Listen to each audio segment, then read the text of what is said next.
Am I audible? Yes, sir. Okay. Shivang.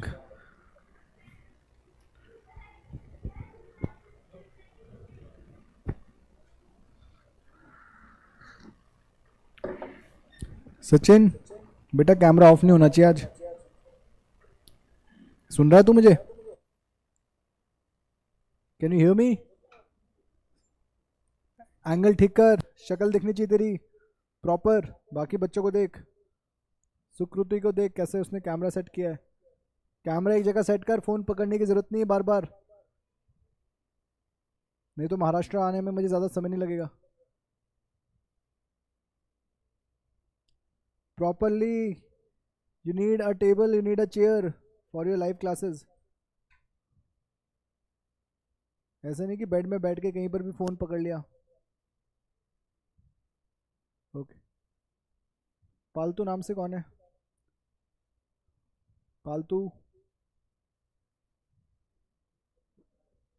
हाँ, who is this पालतू? Remove करो यार, ये बोल नहीं रहे। मनप्रीत नाम से कौन है? हाँ बेटा, शक्ल दिखानी है, ठीक है? शक्ल नहीं दिख रही। Okay. So see, because yesterday we already started our orientation session. I just want to repeat because most of the students were absent yesterday. Okay, so I'm just repeating that what we did, okay, in the yesterday's class. पालतू, अच्छे से बैठ जा, camera एक जगह set. Okay, so basically yesterday we talked about this prestigious institution called RIMC. ठीक है, हमने इसके बारे में बात करी, इसको जाना, इसका क्या मिशन है, okay, what is the function of this particular school, okay, हम क्यों इसके लिए प्रिपेयर कर रहे हैं। Basically it is a feeder institute to NDA. ये चाहता है कि यहाँ से बच्चे एनडीए में जाएं and then they later on join armed forces. Okay, तो शुरुआत कैसे हुई इसकी, ये सब हम लोग कल डिस्कस कर चुके हैं बच्चों के साथ। ओके, उसके बाद इसका थोड़ा सा historical background also we have seen. Okay, इस यहाँ से बहुत सारे आउटस्टैंडिंग लीडर्स निकले हुए हैं, both in the armed forces and in civilian life. Okay, what is the vision of RIMC, that also we have seen yesterday. क्या vision था, कैसे पुराने ज़माने में रॉयल मिलिट्री कॉलेज सैंडहर्स्ट के लिए यहाँ पर तैयारी कराई जाती थी स्कूल्स में एंड ऑल। पालतू, माइक ऑफ। अगर सिग्नल नहीं आ रहे ना किसी स्टूडेंट के तो मनप्रीत, कैमरा ऑन करो प्लीज़। अच्छा, Mahak has also join. Mahak, where are you? You are in Telangana? How is the weather there?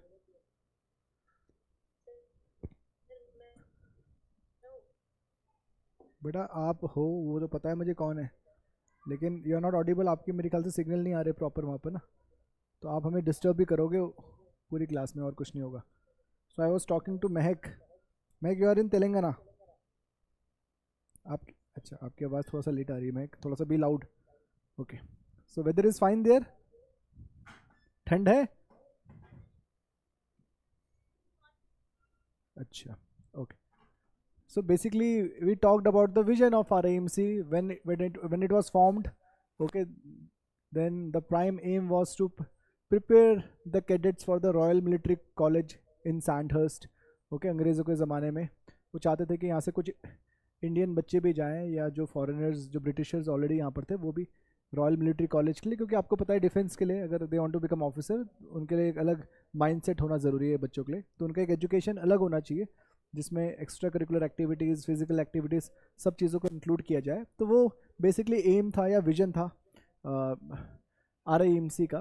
Okay, and then उसी विजन को आगे हमने भी फोकस किया, और हमने भी यहाँ पर बेसिकली यंग कैडेट्स को ट्रेन किया ताकि they become capable or responsible leaders of the future. Okay, and basically the role of the RIMC is nothing but preparing cadets for the premier institution like NDA and Naval Academy and all. Okay, so this is what we have seen. And then why RIMC, कभी कभी आपसे interview में भी पूछता है. Okay, this I have already discussed in detail in the yesterday's class. Okay फिर मैंने discuss किया था वाई RIMC, मतलब you should know about it. Okay in general we have concluded that sir RIMC is the best institution and we want to join the best institution because we want the best version of ourselves ना, या we want to be the best, that's why we want to join the best. तो मैंने कहा था if you want to join the best you have to beat the best. Okay क्योंकि competition is there ना. तो इस तरीके की बातें हम लोग कल कर रहे थे. और बेसिकली वाई RIMC, पहले तो आपको मालूम होना चाहिए कि RIMC का फंक्शन क्या है, what is its role.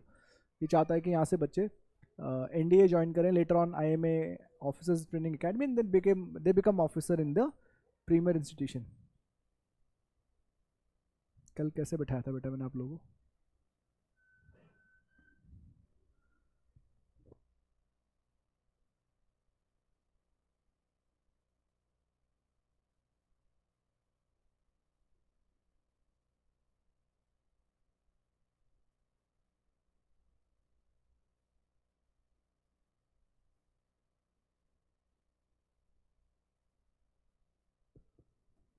Okay, so why RIMC, what is its role, that what we have seen. Okay, or basically boys and girls of age 11 to 18 यहाँ पर आते हैं through an all India competitive exam. Okay, and then it is a dedicated feeder institute for NDA and all that what we have seen. Basically it focuses on sending the maximum number of cadets to these academies like NDA and Naval Academy. Okay, तो ये M है RIMC का. तो आपने देखना है कि मुझे RIMC क्यों जाना है, क्या उस RIMC के एम के साथ मेरा एम मैच कर रहा है, नहीं कर रहा है. If you want to join armed forces, this is the perfect place for you. अगर आपको आगे जाकर आर्मी नेवी एयरफोर्स को ज्वाइन करना है तो RIMC से बेहतर इंस्टीट्यूशन आपको मिलेगा नहीं. ठीक है, तो you can align your aim with RIMC. Okay, in that way you can justify ना. आपसे पूछा जाएगा वाई RIMC. ओके, अगर आपसे पूछा जाएगा why do you want to join RIMC in your interview, so you should know कि RIMC का क्या रोल है, what is its function. Okay okay, plus we have also seen that जितने भी फॉर्मर RIMC के स्टूडेंट्स रहे हैं और वो सक्सेसफुल रहे हैं अपने वेरियस फील्ड्स में, बहुत सारे ब्यूरोक्रेट्स भी निकले हैं RIMC से, lawyers, engineers, corporate leaders, industrialist, journalist ना, कोई भी फील्ड का नाम लो वहाँ पर आपको कहीं ना कहीं टॉप मोस्ट लेवल पे, लीडरशिप लेवल पे आपको RIMC के कैडेट्स देखने को मिल जाएंगे. खास बात ये थी इसमें, अगर आप RIMC ज्वाइन करते हैं और आप RIMC से स्कूलिंग करते हैं और आप NDA ज्वाइन नहीं कर पाते सपोज, या आप आर्म फोर्सेस ज्वाइन नहीं करना चाहते, तो यहाँ पर भी है the education and training received at RIMC equip them with the skills and confidence to succeed in any chosen field. इसका मतलब आपको जो ट्रेनिंग, जो एजुकेशन RIMC में दी जाएगी वो आपको इक्विप करेगी स्किल्स के साथ और कॉन्फिडेंस के साथ, ताकि आप किसी भी फील्ड में, ज़रूरी नहीं यू ज्वाइन और गो इन द आर्म फोर्सेस, आप किसी भी फील्ड में जाएं आफ्टर RIMC स्कूलिंग कर. It's a school, RIMC is a school. School में पढ़ के कोई ऑफिसर नहीं बन जाता, उसके बाद आपको NDA ज्वाइन करना ही है. And NDA is again a college, college करके कोई ऑफिसर नहीं बन जाता. हाँ, again then you have to join your training respective training academies. हाँ, ट्रेनिंग पूरी करने के बाद then you will be commission as an officer. Okay, तो बेसिकली यहाँ पर ये भी कहा गया है कि अगर आप RIMC स्कूल में पढ़ते हैं और कुछ रीजंस के वजह से अगर आप NDA ज्वाइन नहीं कर पाते, कोई अनअवॉइडेबल रीज़न हो आपका, तो जो भी आपको एजुकेशन ट्रेनिंग मिलेगी RIMC में वो काफ़ी होगी आपके अंदर स्किल्स और कॉन्फिडेंस भरने के लिए, ताकि आप किसी भी फील्ड में सक्सेस पा सकें. ओके, तो ये बहुत इंपॉर्टेंट लाइन है, मैंने कल भी डिस्कस करी थी. ओके, ठीक है, why you should join RIMC. Okay, ये भी उसका एक रीज़न हो सकता है. अच्छा, apart from it then I have talked about the entrance examination. Okay, थोड़ा सा रिकैप करवा रहा हूँ मैं कल की क्लास का. ओके, एंट्रेंस एग्जामिनेशन में मैंने बात करी थी कि अगर आपको RIMC का एग्ज़ाम क्वालिफाई करना है या आपको अगर RIMC ज्वाइन करना है, तो यहाँ पर 3 इसमें स्टेप्स हैं, 3 hurdles you have, we can call it a hurdle also. 3 hurdles हैं. पहला हर्डल आपका रिटन एग्जामिनेशन है, and then followed by an interview. ठीक है, and then followed by a medical examination. ठीक है, तो इस तरीके से अगर आप रिटन क्वालिफाई करते हैं, ओके, रिटन क्वालिफाई करने के लिए मैंने बच्चों को बताया था specifically, I have told them that English is of 125 marks. You remember? Okay, मैंने इस तरीके से बच्चों को बताया था. ओके, तो मैंने बच्चों से कहा था, मैंने कहा था बेटा कि इंग्लिश का जो पेपर है वो होता है 125 मार्क्स का. जीके का पेपर होता है 75 मार्क्स का, और मैथ्स का जो पेपर होता है वो होता है 200 मार्क्स का, ठीक है, जिसमें 50% मार्क्स आपको चाहिए इसको क्वालिफाई करने के लिए। और अगर 50% मार्क्स तीनों ही सब्जेक्ट्स में आते हैं, ओके, ओवरऑल की बात नहीं कर रहा हूँ, डोंट थिंक कि आपको 400 में से 200 अबाउ चाहिए, नहीं, आपको रिस्पेक्टिव सेक्शनल कट ऑफ भी है। इंग्लिश में भी यू नीड 50% अबाउ, जीके में भी यू नीड 50% अबाउ, और मैथ्स में भी 50% अबाउ मार्क्स चाहिए, तभी आप आरएएमसी का रिटन एग्जामिनेशन क्वालिफाई करोगे। मतलब you have to make balance in all the 3 subjects. ऐसा नहीं है कि सर मैं मैथ्स में अच्छे ले आऊँगा और जीके में भी अच्छे ले आऊँगा, इंग्लिश थोड़ा सा कॉम्प्रोमाइज़ हो जाएगी, ऐसा नहीं है। कोई भी सब्जेक्ट आप कॉम्प्रोमाइज़ नहीं कर सकते यहाँ पर, ओके। अगर आप इंग्लिश में फेल है और मैथ्स में आप फुल में से फुल हैं, जीके में भी फुल में से फुल हैं, तो आप फेल हैं, okay. So you have to qualify all this respective exams, ठीक है, तीनों ही आपको सब्जेक्ट्स को क्वालिफाई करना ज़रूरी है, इट्स मैंडेटरी, ओके। और जैसे आप 50% मार्क्स लाते हो, you qualify your written examination, okay. Written का रिजल्ट आते ही आपको कुछ समय मिलेगा for your interview, and then आपका इंटरव्यू का एग्जामिनेशन होगा। अगेन इंटरव्यू का एग्जामिनेशन होता है 50 मार्क्स का, it is of 50 marks, in which again you need 50% to qualify it, okay. Interview में भी बच्चे फेल होते हैं, याद रखना। 50% का मतलब होता है 25 मिनिमम आउट ऑफ 50, ओके, जिसमें एक कैंडिडेट के इंटेलिजेंस, पर्सनालिटी और कॉन्फिडेंस को जज किया जाता है बस, ठीक है। तो उसकी पर्सनालिटी कैसी है, ठीक है। आराध्या, जब पर्सनालिटी बोल रहा हूँ तो okay, please show that personality, okay. Class होती है तो आपको उसके अकॉर्डिंगली आना चाहिए, ऐसे नहीं कि आप कैसे भी कुछ भी पहन के आ जाए, okay. You have to be sincere, okay. जैसे हम ऑफलाइन में बैठते हैं ना, प्रॉपर कोड ऑफ कंडक्ट के साथ, यूनिफॉर्म के साथ, वो ध्यान रखना है आपको, ठीक है। राध्या, सुन लिया? सो बेसिकली आपका इंटेलिजेंस, पर्सनालिटी और कॉन्फिडेंस यहाँ पर जज होगा। So you have to be good in your communication skills also, ठीक है। अगर आप कम्युनिकेट अच्छे से करते हैं तो डेफिनेटली वो कॉन्फिडेंस दिखता है, okay. If you are not able to express yourself, और फिर वो कॉन्फिडेंस भी डाउन होता है, और फिर कहीं ना कहीं इंटरव्यू में आपको मार्क्स नहीं मिलेंगे। And then last but not the least, medical examination. मैं आपको बता दूं कि अगर आपने रिटन क्वालिफाई कर लिया और आपने इंटरव्यू भी क्वालिफाई कर लिया, एंड मेडिकल में आप आउट हो गए, तो you are out again. You have qualified written, interview में out, again you are out. तो याद रखना कि रिटन में ही, एग्जामिनेशन में 3 सब्जेक्ट्स हैं जिनको आपको इंडिविजुअली पास करना है, और उसके बाद रिटन को पास करने के बाद फिर देर आर 2 मोर एग्ज़ाम्स, जिसमें जैसे वाइवा है या इंटरव्यू है या मेडिकल है, 2 और एग्ज़ाम्स हैं जिसको अगेन आपने इंडिविजुअल पास करना है। रिटन के बाद इंटरव्यू भी पास करना है, फिर मेडिकल टेस्ट में भी पास होना है, तब जाकर you will get your joining instruction. तब जाकर भी again it is not certain कि you will get admission in RAMC, because again seats are limited.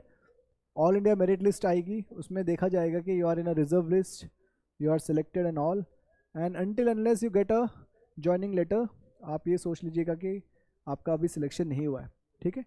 हाँ, आपके हाथ में जॉइनिंग आ जाएगी, जॉइनिंग लेटर आ जाएगा, then it is confirmed that now you are going to join the prestigious institution. उसके बाद हमने कुछ और बातें करी थी रिगार्डिंग कैंपस एंड ऑल, ठीक है। अगर आपको याद हो तो हमने कैंपस की भी बात करी थी, और हमने कहा था कि RAMC provides you world class campus, ठीक है, world class campus facilities and all, library, computer centre, cyber cafes, जो सभी स्कूल्स में आपको मिलता है। बट यहाँ पर द काइंड ऑफ बुक्स जो आपको मिलेंगी वो आपको नहीं लगता किसी स्कूल में मिलेंगी। अब जैसे आरएएमसी का जो library, it has a collection of over 18,000 books, okay, जिसमें बेसिकली बहुतों को गैलेंट्री अवार्ड्स मिला है, उनसे रिलेटेड भी बहुत सारी लेजेंडरी बुक्स आपको देखने को मिल जाएगी, ओके। कंप्यूटर सेंटर, अब मैं आपको बताना चाहता हूँ कि जितने भी जो हेड ऑफ डिपार्टमेंट आपको कंप्यूटर में देखने को मिलेगा, ओके, वो बंदा बीटेक या एमटेक होगा, गेट क्वालिफाइड होगा, this are all reputed exams in the field of engineering, okay, और वो आपको वहाँ पर कंप्यूटर साइंस पढ़ाएगा, ठीक है। There are cyber cafes also, ताकि आप बेसिकली आपको एक्सटेंसिव ग्लोबल एक्सपोजर मिले, आप और चीज़ें भी सर्च कर सकते हो।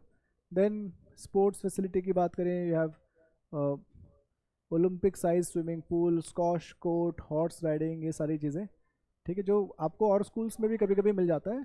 लेकिन मैं आपको बता दूं कि अगर आपको स्विमिंग कराई जाएगी तो आले दर्जे के इंस्ट्रक्टर्स वहाँ पर होंगे आपको स्विमिंग कराने के लिए। अगर आपको शूटिंग कराई जाएगी तो आले दर्जे के इंस्ट्रक्टर्स आपको मिलेंगे। ऐसे इंस्ट्रक्टर्स किसी स्कूल में नहीं मिल सकते। Let me make it very clear. अगर horse riding, again you will get आले दर्जे के इंस्ट्रक्टर्स। जैसे आले दर्जे के टीचर्स आपको मिल रहे हैं, बेस्ट ऑफ द बेस्ट आपको आरएमसी में टीचर्स मिलेंगे, they are all UPSC qualified यार। वैसे ही आपको जो भी इंस्ट्रक्टर्स मिलेंगे, ऐसे इंस्ट्रक्टर्स मिलेंगे जिसके थ्रू आप चाहो तो नेशनल भी खेल सकते हो, चाहे वो शूटिंग हो चाहे वो और भी गेम्स हो। ठीक है, एडिशनल फैसिलिटीज़ के नाम पर मैंने कहा था, एक तो वहाँ पर मेस आपको मिलेगी, हाइजीन का ध्यान रखा जाएगा वहाँ पर, पूरा न्यूट्रिशन का ध्यान रखा जाता है हर एक स्टूडेंट का, फिजिकल एक्टिविटी भी करवाते हैं, आपकी बहुत कैलोरीज बर्न करवाते हैं, अकॉर्डिंगली आपको खाना मिलता है वहाँ पर। ठीक है, और आपकी ग्रोइंग एज भी है तो आपको क्या क्या मिलना चाहिए, प्रोटीन कार्ब्स कितना कितना मिलना चाहिए, सब वो ध्यान रखते हैं। मेडिकल फैसिलिटीज़ भी है वहीं पर, हॉस्पिटल्स, डॉक्टर्स, रेगुलर चेकअप, सारी चीज़ें अवेलेबल है। स्पोर्ट्स कॉम्प्लेक्स भी है वहाँ पर आपका, जिसमें squash, football ground, cricket pitch, basketball courts and all. Auditorium, multipurpose hall भी है जिसमें बहुत सारी एक्टिविटीज़ होती हैं, dance, drama, music and all. ठीक है, ऐसे रेगुलर इवेंट्स होते रहते हैं। फिर एकेडमिक ब्लॉक्स है जहाँ पर अगेन स्मार्ट पैनल, जैसे ये पैनल दिख रहा है आपको, इसी तरीके के आरएमसी में बहुत सारे ऐसे स्मार्ट पैनल्स होंगे जिसमें आपको पढ़ाया जाएगा। ऑडियो विजुअल इक्विपमेंट्स होंगे ताकि आपकी लर्निंग को और ज़्यादा इफेक्टिव बनाया जाए। अच्छा, now how RMC is different from other schools, खासकर ये जो एजुकेशनल विजिट्स आरएमसी में है ये काबिल तारीफ़ है। आपको prestigious institutions like Indian institute of petroleum, wild life institute में, जो वन ऑफ इट्स काइंड है, इंडिया में एक ही ऐसे इंस्टीट्यूट्स हैं, वहाँ पर आपको एनडीए में आपको ले जाया जाता है, आईएमए में आपको ले जाया जाता है, एफआरआई आपको ले जाया जाता है। ठीक है, और प्रैक्टिकल चीज़ें आपको दिखाई जाती हैं। यूनिट में ले जाया जाएगा, किसी इन्फेंट्री की यूनिट में, आर्टिलरी की, टैंक्स में बैठने का मौका एंड ऑल, तो बहुत ज़्यादा एक्सपोजर है। सियाचिन ग्लेशियर के बेस कैंप तक बच्चों को ले जाया जाता है। माउंटेनियरिंग के कोर्सेज कराए जाते हैं, Indian institute of mountaineering which is in Uttarkashi Uttarakhand, वहाँ पर बच्चे बेसिक माउंटेनियरिंग का कोर्स करके आते हैं। तो इतना एक्सपोजर कौन स्कूल दे रहा है आपको? मैं नहीं मान सकता, इंडिया का कोई भी स्कूल ले लो आप, प्राइवेट स्कूल उठा लो, इतना एक्सपोजर कोई दे नहीं सकता। Okay, they can't take you to any spacecraft carrier, they can't take you to any submarine and all. ठीक है, इतनी कॉस्टिंग तो कोई प्राइवेट स्कूल भी अफोर्ड नहीं कर पाएगा। हाँ, आपसे पैसे लेकर आपसे बोलेंगे चलो नासा चलते हैं घुमाने, नहीं, ये हो सकता है, but you will not able to see all these prestigious institutions और sophisticated machines जो RIMC बच्चों को एक्सपोजर करवाता है। ठीक है, उसके अलावा हमने कुछ एमिनेंट पर्सनालिटीज़ के बारे में, रिमकोलियंस जिनको कहा जाता है, ओके, उनके बारे में बात करें। ये सारे चीफ हैं, ओके, चाहे वो एयरफोर्स के चीफ हों चाहे आर्मी के चीफ हों, they are all respective chief. और इस तरीके के एक्सपोजर देखो फील्ड एरियाज़ में ना, किसी रेजिमेंटल सेंटर में विजिट कराया बच्चों को, तो वेपन ट्रेनिंग एंड ऑल, कैसे किसी इंसर्जेंसी ऑपरेशंस की कार्रवाई होती है, सब बच्चों को बताया जाता है। देखो बच्चे टैंक में बैठे हुए हैं एंड ऑल ना, ऐसा एक्सपोजर कहाँ मिलेगा? और फिर स्पोर्ट्स तो है ही वहाँ पर। ठीक है, तो फिर मैंने लास्ट में बच्चों को ठेंगा दिखाया था, तो मैंने कहा था इतना सब जानने के बाद मैं आपको लास्ट में ठेंगा दिखाऊंगा। ठेंगा मतलब ऑल द बेस्ट है वो। ठीक है, so in that way we have completed our yesterday's orientation. बच्चों के साथ मैंने इंटरेक्ट करा था। शिवांग की मम्मी का फ़ोन आया था कि सर शिवांग थोड़ा सा पूछता नहीं है, बाद में मुझसे पूछता है, तो वो धीरे धीरे मेरे ख्याल से वो फ्रैंकनेस या वो कंपैटिबिलिटी आएगी। ठीक है, हाँ बेटा पूछना तो है ही, बिना पूछा अगर if you have any doubt you may ask, क्योंकि जब आप पूछोगे नहीं जब तक, तब तक ग्रोथ नहीं आएगी आप में। ठीक है, ओके, और because it is a live class तो आपका कैमरा हमेशा ऑन होना चाहिए, शुड बी। मंजुलिका कौन है यार?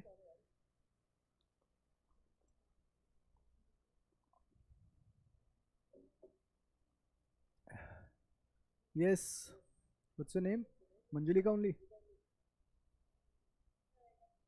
हाँ,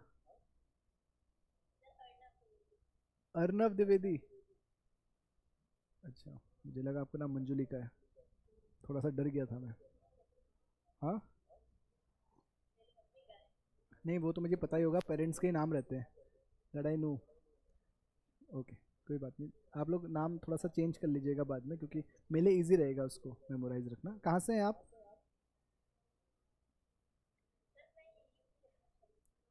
अच्छा, यूपी लखनऊ से हैं आप। कौन सी क्लास में? You are in 6th। क्या नाम बताया आपने? अर्नव द्विवेदी। ठीक है, ठीक है अर्नब, ओके। तो Arnab this was all about the orientation. याद रखना लाइव क्लास है, मेरी तरफ से जो डिस्क्लेमर जाता है वो यही जाता है कि कैमराज आपके ऑन होने चाहिए। ऑफ हो गए तो यहाँ से भी ऑफ कर देता हूँ मैं, ठीक है। तो camera should be on always and every time, okay. और कैमरे का एंगल भी ठीक होना चाहिए, जैसे कि ये सचिन है, सचिन जागताप है, इसका कैमरा फिर से बेटा तुझे मैं वार्निंग दे रहा हूँ। Sachin can you hear me? हाँ थोड़ा नीचे कर बेटा कैमरा ना, शक्ल दिखनी चाहिए मुझे, तेरी आंखों से नहीं है मुझे तेरा मतलब, पूरी शक्ल दिखनी चाहिए। हाँ और नीचे कर, समझ गया बात? शक्ल देखना इसलिए इंपॉर्टेंट है मेरे लिए क्योंकि आपके रिएक्शंस देखना जरूरी है, आपको समझ में आ रहा है नहीं आ रहा ना, वो इंट्रैक्शन होता है ना शक्ल देखकर। And it is a live class यार, ये कोई रिकॉर्डिंग थोड़ा चल रही है। रिकॉर्डिंग चल रही है तो रिकॉर्डेड कोर्स ले लो ना आप मेरा। आपको मालूम होना चाहिए कि जो भी मैं यहाँ पढ़ाता हूँ वो रिकॉर्ड भी होता है, and that we also give our students in the form of a recorded course, ताकि आप उससे रिवाइज भी कर सको। नहीं अभी तो हम लोग टॉपिक्स में नहीं आए, जब हम लोग मैथ्स पढ़ेंगे इंग्लिश पढ़ेंगे तो उसकी रिकॉर्डिंग्स भी आप लोगों को दी जाएगी ताकि आप उससे रिवाइज भी कर सको।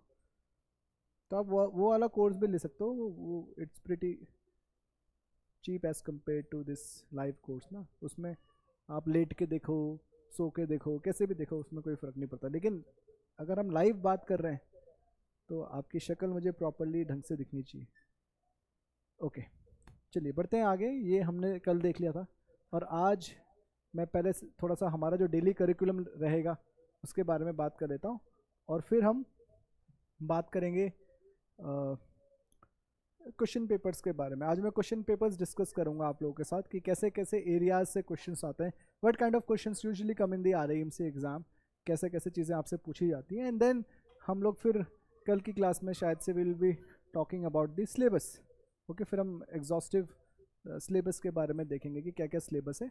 आज कौन कौन से टीचर्स इन्वॉल्व रहेंगे, क्या क्या उनका बैकग्राउंड है, उसके बारे में भी मैं थोड़ा सा बात करूँगा, ओके ओके।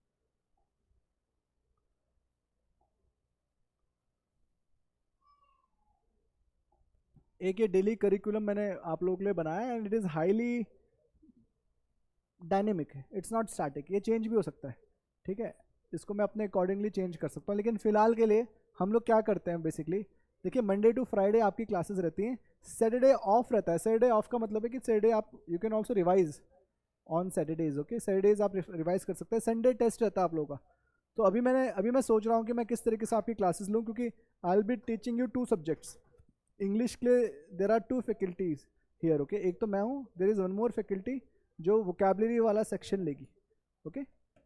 वोकेबलरी वाला section once in a week होगा, जिसमें Amitesh sir is there for the vocabulary part. वो वोकेबलरी पढ़ाएंगे, मैं आपको ग्रामर वाला पार्ट पढ़ाऊँगा और रीडिंग राइटिंग वाला पार्ट पढ़ाऊँगा, और वोकेबलरी वाला पार्ट अमितेश सर लेंगे। तो इसको अभी जो हमने डिज़ाइन किया है वो ऐसा क्या है कि Monday I will be taking maths for 2 hours 4 to 6, क्योंकि मैं ही इंग्लिश पढ़ाने वाला हूँ, मैं ही मैथ्स पढ़ाने वाला हूँ। सो इट्स बेटर बीच में गैप क्यों करें हम मैं डायरेक्टली ले सकता हूँ। 4 to 6 मैथ्स ले ली मैंने, and then 6 to 7 GK will be there, okay. GK आपको दीपक सर पढ़ाएंगे, ठीक है। उसके बाद ये ऑल्टरनेट चलेगा, मंडे को मैथ्स तो ट्यूसडे को इंग्लिश, वेडनेसडे को मैथ्स तो फ्राइडे को इंग्लिश, नहीं थर्सडे को, फिर फ्राइडे को मैथ्स। तो आप कहोगे सर मैथ्स तो ऐसे ज़्यादा हो गई, इंग्लिश कम हो गई। फिर हम क्या कर सकते हैं, फिर हम मंडे से इंग्लिश करेंगे स्टार्ट। नहीं, मंडे इंग्लिश, इस तरीके से will go in the cyclic order, don't worry about it.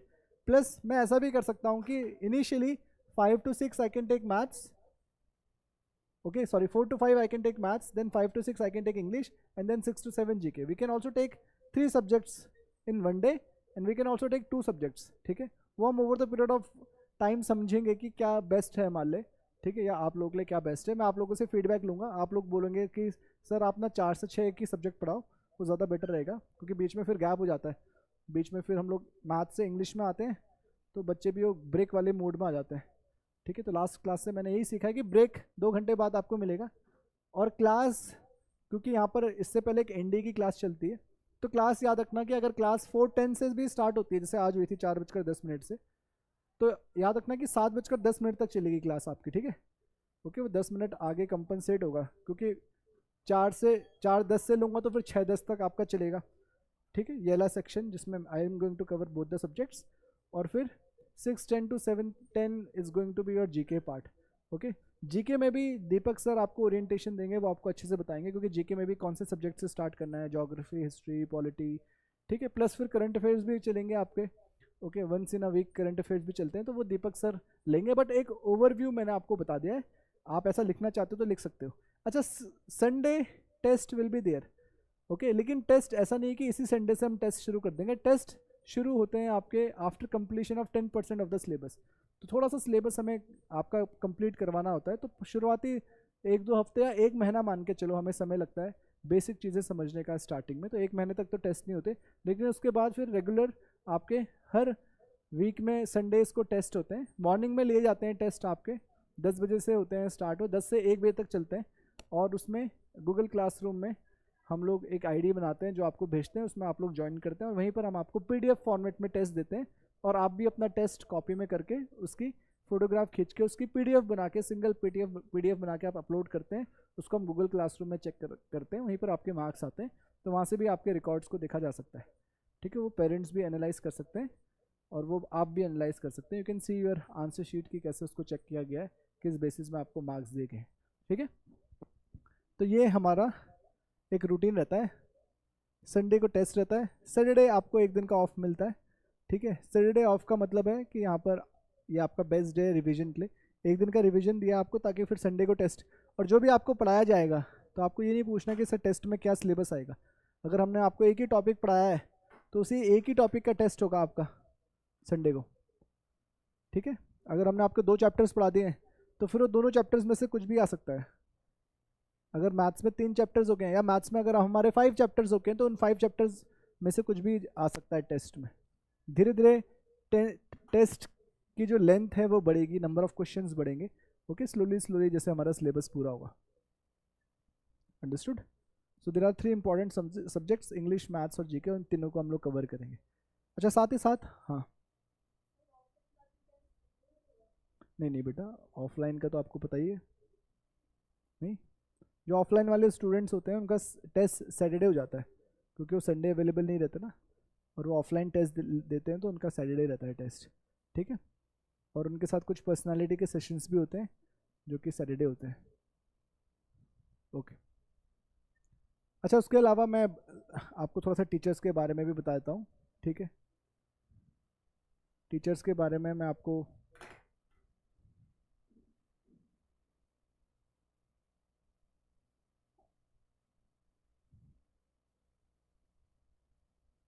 ये बताना चाहता हूँ कि सबसे पहले मैथमेटिक्स की बात कर लेते हैं. This will be taken bye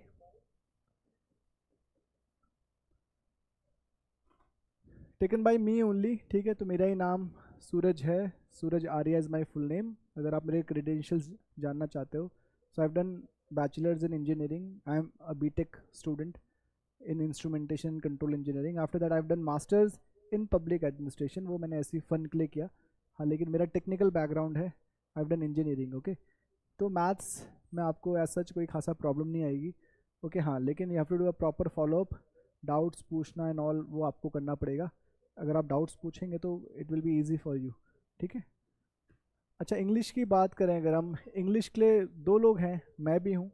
ठीक है, और जैसे कि मैंने आपको बताया कि मैं यहाँ पर इंग्लिश में आपको आई will be taking what,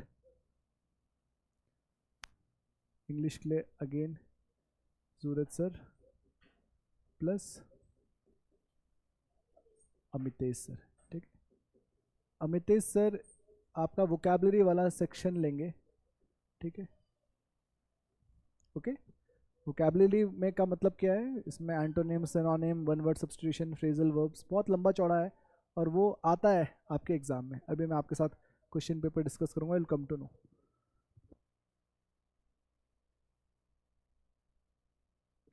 okay, और मैं इंग्लिश में आपका लेने वाला हूँ reading section plus writing section plus grammar section. ठीक है, ओके. ये 3 सेक्शंस मैं लूँगा. वोकैबलरी वाला सेक्शन, क्योंकि मैं पहले बच्चों से बोलता था कि आपको खुद वोकैबलरी पढ़नी है, इट्स ह्यूज, तो अभी मैंने अमितेश सर को असाइन करा है कि sir you take the vocabulary section as well, उस पर बेस्ड आपका हम टेस्ट भी ले लेंगे और कहीं ना कहीं वो आपको एग्जाम के लिए भी इंपॉर्टेंट होगा। कहीं ना कहीं vocabulary enhances your reading section also, क्योंकि रीडिंग में कोई टफ वोकेबलरी आ गई तो आपको समझने में कोई मुश्किल नहीं होगी। Again vocabulary enhances your writing skills also, writing में भी आप बहुत अच्छे अच्छे वर्ड्स का यूज़ कर सकते हो, इडियम्स फ्रेजेस का यूज़ कर सकते हो, तो वोकेबलरी बहुत इंपॉर्टेंट है, ठीक है। और जब हम क्वेश्चन पेपर की बात करेंगे तो आपको समझ में आ जाएगा। ओके,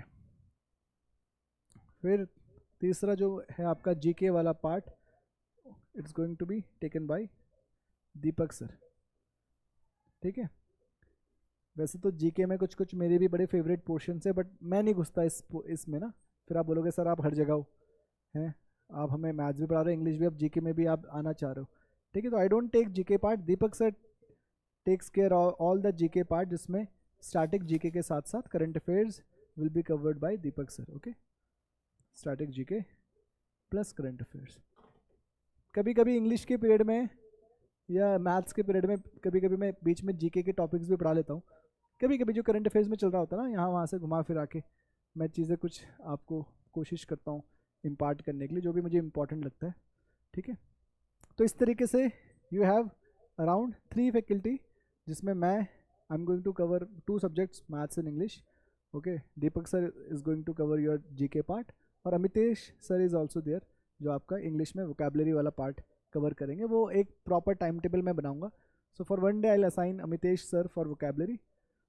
ओके, तो हफ्ते में एक दिन आपको अमितेश सर पढ़ाएंगे, ठीक है।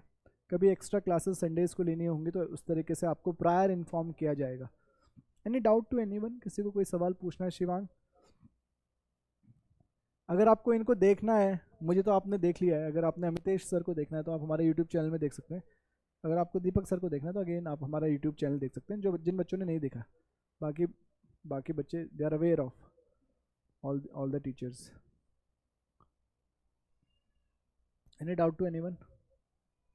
ओके, तो डेली करिकुलम में आपको ये तो समझ में आ गया कि 4 से 7 हमारी क्लास चलने वाली है, या 4:10 to 7:10 हमारी क्लास चलने वाली है। 3 घंटे की क्लासेस चलेंगी, जिसमें 2 सब्जेक्ट्स या 3 सब्जेक्ट्स अ डे हम लोग देखेंगे। ओके, डेली बेसिस में क्लासेस चलेंगी, Monday to Friday, Saturdays off, Sunday is going to be your test. इस तरीके से हम लोग अपना करिकुलम रन करते हैं।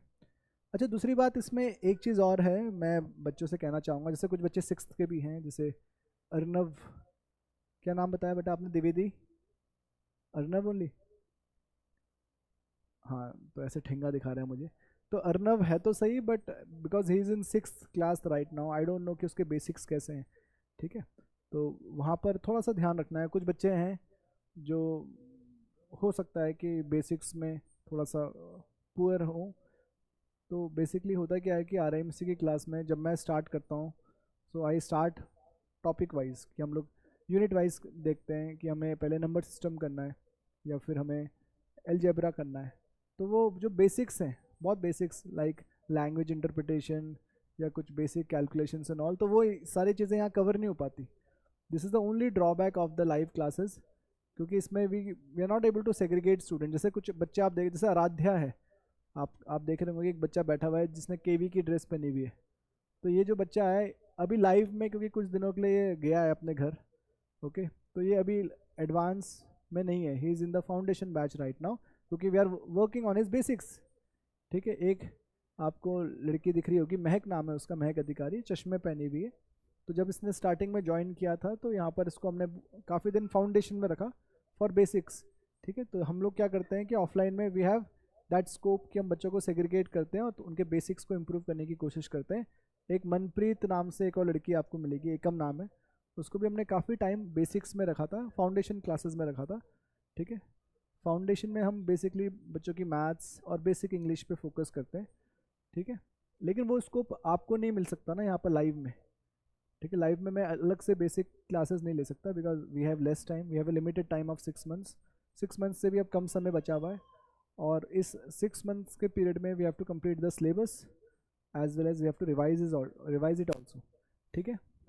तो वो थोड़ा सा एक प्रॉब्लम रहती है। उसके लिए जो बच्चे ऑफलाइन आएंगे मेरे पास ऐसी कोई दिक्कत नहीं है। जो बच्चे लाइव में हैं, मैं उनसे प्लीज़ यही कहूँगा, यही रिक्वेस्ट रहेगी मेरी कि आप प्लीज़ डाउट्स पूछेगा। डाउट्स पूछ कर मुझे आइडिया लग जाएगा कि आपका लेवल क्या है, और उस लेवल के accordingly I can provide you some worksheets जिस पर आप काम करके अपने बेसिक्स को इम्प्रूव कर सकते हैं, ठीक है। ओके, तो वो तभी हो पाएगा जब आप फॉलोअप करेंगे ना। ओके, जैसे कि अगर मैं बैडमिंटन एकेडमी में बैडमिंटन सीखने गया, तो मुझे टॉस करना ही नहीं आता या मुझे रैली खेलनी नहीं आती, तो मैं बताऊंगा ना, आगे एड्रेस करूंगा, और एड्रेस करूंगा तो मुझे उसके अकॉर्डिंगली इंस्ट्रक्शंस दिए जाएंगे और मुझे वो चीज़ें सिखाई जाएंगी, ठीक है। तो वैसे ही है, जब तक आप बोलोगे नहीं तब तक वो चीज़ें समझ में नहीं आएगी, हमें पता नहीं चलेगा, ठीक है। चलिए अब बात करते हैं क्वेश्चन पेपर्स की। एक बार मैं आपको तीनों एग्ज़ाम के पेपर्स दिखाना चाहता हूँ। जीके का पेपर तो हमें मिलता नहीं है, लेकिन फिर भी मैं कोशिश करूँगा कि जीके में कैसे कैसे क्वेश्चंस आते हैं थोड़ा सा मैं आपको दिखाने की कोशिश करूँ। Okay, so let's see first of all maths का पेपर मैं आपको दिखाना चाहूँगा। मैथ्स का पेपर देख लेते हैं। Any doubt to anyone? किसी को कोई डाउट है तो आप पूछ सकते हो please. Anyone regarding RAMC, regarding the exam and all, जिसको ज़्यादा नॉलेज नहीं है अभी? ठीक है, ओके।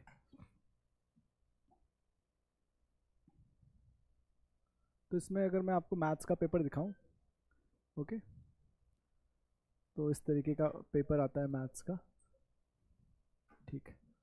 सबसे पहले I will talk about the instructions, ठीक है। हमने अभी डिस्कस किया था 200 मार्क्स का आता है बेटा मैथ्स का paper, it is of 200 marks, ठीक है। 1.5 आवर्स आपको मिलते हैं मैथ्स के पेपर के लिए, 1 hour 30 minutes। There are total 30 questions. पहला ही इंस्ट्रक्शन है that you have to attempt all 30 questions, ठीक है।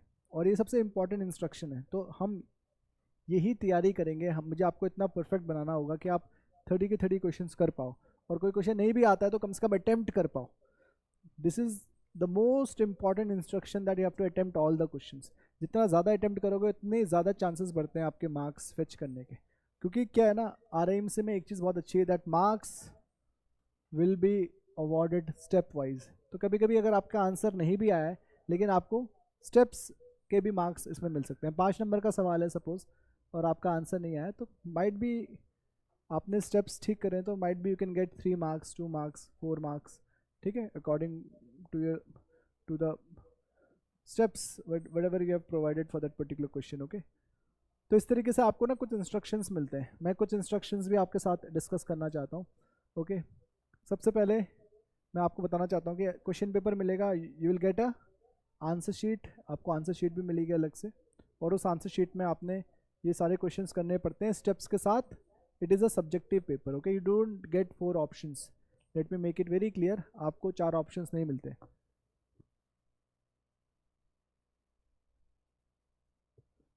जैसे कि इसमें लिखा गया है कि there are 2 parts, part A contains 20 questions and each question in this part carries 5 marks, ठीक है। तो पार्ट ए एक पार्ट है और एक पार्ट बी रहता है इसमें। पार्ट ए में 20 क्वेश्चंस आते हैं, हर एक सवाल 5 नंबर का होता है। इसका मतलब 5 into 20 करोगे तो 100 मार्क्स का पार्ट ए है। In the same way part B में 10 क्वेश्चंस होते हैं, लेकिन हर एक सवाल 10 नंबर का होता है, 10 मार्क्स का, हर एक क्वेश्चन 10 मार्क्स का। तो इसका मतलब 10 into 10 100। अगेन इसका मतलब पार्ट ए भी 100 मार्क्स का है, पार्ट बी भी 100 मार्क्स का है। सिर्फ डिफरेंस ये है कि पार्ट बी में कम क्वेश्चंस हैं, लेकिन 10 नंबर का एक सवाल है, ओके। पार्ट ए में ज़्यादा क्वेश्चंस हैं, twice the questions as compare to part B, लेकिन एक क्वेश्चन 5 मार्क्स का है, ठीक है। लेकिन at the end marks part A part B के सेम है। हमारी क्या स्ट्रैटेजी रहती है, हम क्या करते हैं, पहले पार्ट ए पार्ट बी, उसके बारे में हम डिस्कस करेंगे, क्योंकि इस बार एक और इसमें बड़ा कंट्रोवर्शियल इंस्ट्रक्शन आया, उसके बारे में मैं बात करूँगा। अच्छा, use of calculator is prohibited. Calculator का यूज़ आप नहीं कर सकते एग्जाम के दिन, ठीक है। एक पाई कांस्टेंट होता है जिसकी वैल्यू हम 22/7 लेते हैं। आपको अभी समझ में आएगा, जो बच्चे छोटे हैं उनको अभी क्या पता समझ में ना आया, but later on you will come to know कि व्हाट इज पाई, और पाई की वैल्यू हमें 22/7 लेनी है। Take the value of pi as 22/7। The question paper can be retained by the candidate post exam, मतलब एग्जाम के बाद आप इस क्वेश्चन पेपर को अपने साथ ले जा सकते हैं, ठीक है। बच्चे लाते भी हैं, वही हमने यहाँ पर आपको कॉपी करके दिखाया। अच्छा, ये जो है ये थोड़ा सा कंट्रोवर्शियल है, that questions have to be attempted serially. आपने क्वेश्चंस को सीरियली अटेम्प्ट करना है, ठीक है, जिसको अभी मैं for the time being discard करता हूँ, ठीक है। इसको हम नहीं मानते हुए चलेंगे, क्योंकि it is not possible in the competitive exam कि आप सीरियली चले, सीरियली का मतलब हम ये समझ सकते हैं कि हम पार्ट बी करेंगे तो पार्ट बी को सीरियली कर सकते हैं 21, 22, 23, 24, लेकिन वो भी उसको भी मैं डिस्कार्ड करता हूँ क्योंकि कॉम्पिटिटिव एग्जाम का मतलब ये होता है कि आप अपने स्ट्रॉन्ग एरियाज के अकॉर्डिंगली क्वेश्चंस को सिलेक्ट करें और उनको उनको पहले करें, ठीक है। तो for the time being will be discarding this particular instruction that questions have to be attempted serially, क्योंकि ये आपको बड़ा कंफ्यूज करेगा। आप क्वेश्चन नंबर 1 से स्टार्ट करोगे, पहला ही क्वेश्चन अगर कुछ टेढ़ा मेढ़ा आ जाए तो फिर थोड़ा सा आपको मुश्किल हो सकती है। अच्छा, उसके अलावा you have to leave 3 lines space gap after completing every answer. हर सवाल के बाद जब आप आंसर शीट में करोगे थोड़ा सा स्पेस छोड़ोगे ताकि क्लैरिटी रहे। Question number has to be written clearly on the left side of the answer sheet. Question number आप प्रॉपरली लिखोगे। इस तरीके के कुछ इंस्ट्रक्शंस आपको दिए जाते हैं, ठीक है। तो पार्ट ए में आते हैं, let's come to part A. और पार्ट ए में हम लोग let's come to part A और पार्ट ए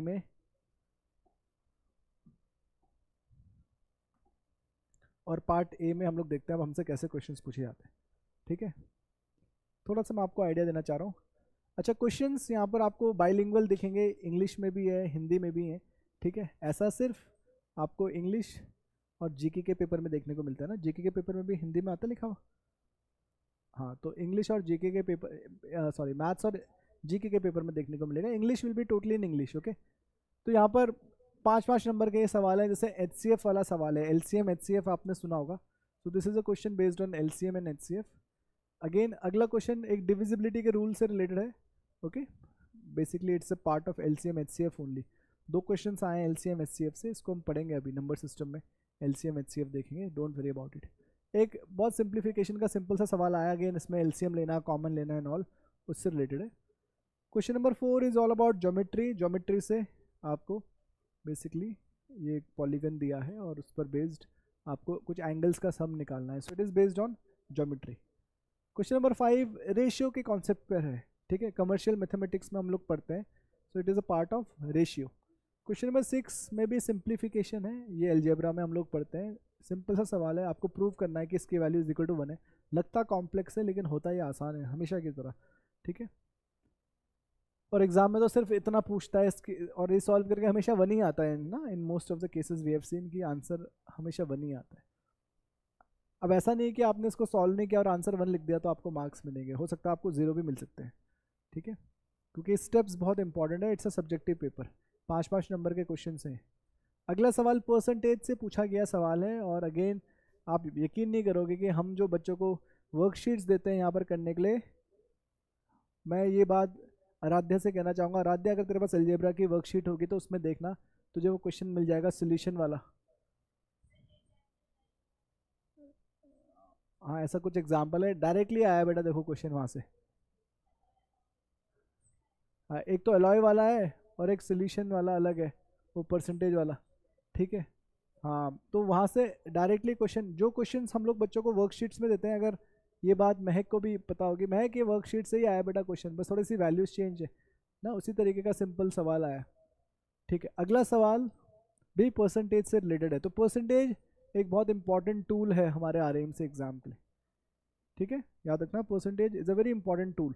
तो इसको हम एज अ टूल भी पढ़ेंगे, as a full fledged chapter भी पढ़ेंगे। इन द सेम वे जो क्वेश्चन नंबर 5 था वो रेशियो पर बेस्ड था, तो रेशियो का एज अ चैप्टर भी पढ़ेंगे और एज अ टूल भी हम लोग पढ़ेंगे, एज अ वेपन भी हम लोग पढ़ेंगे, ध्यान दीजिएगा, okay.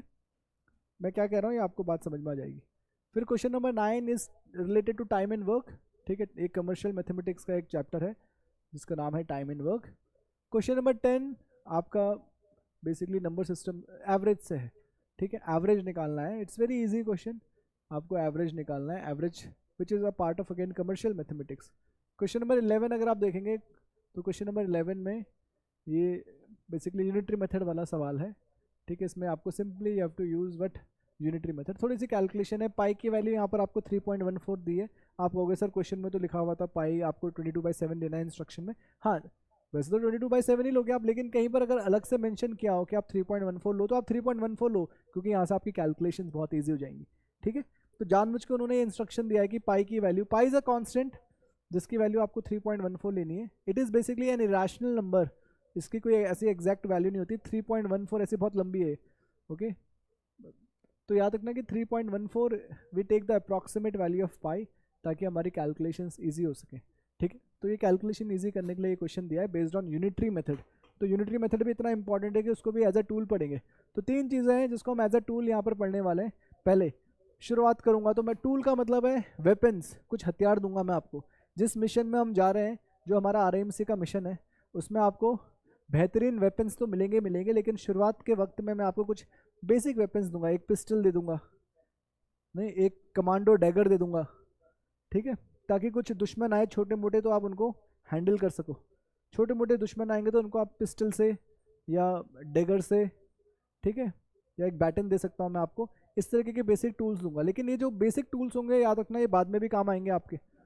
Okay, unitary method, ratio and percentage आपको एडवांस्ड क्वेश्चंस में भी देखने को मिलेंगे। जो आगे जो आपके एडवांस्ड एनिमीज आपके इस मिशन में आपको मिलने वाले हैं, उनको भी कहीं ना कहीं उस पिस्टल से, उस डैगर से हम लोग मारने का काम करेंगे। तो ध्यान दीजिएगा। तो ये जो शुरुआती वेपन्स है वो बहुत इंपॉर्टेंट है। ओके, उसके अलावा यूनिट डिजिट नंबर सिस्टम का सवाल है, वहाँ से पूछा गया है। अच्छा, ये एक नया सवाल था बच्चों के लिए। Taxi cab number, what is the sum of digits of the number popularly known as taxi cab.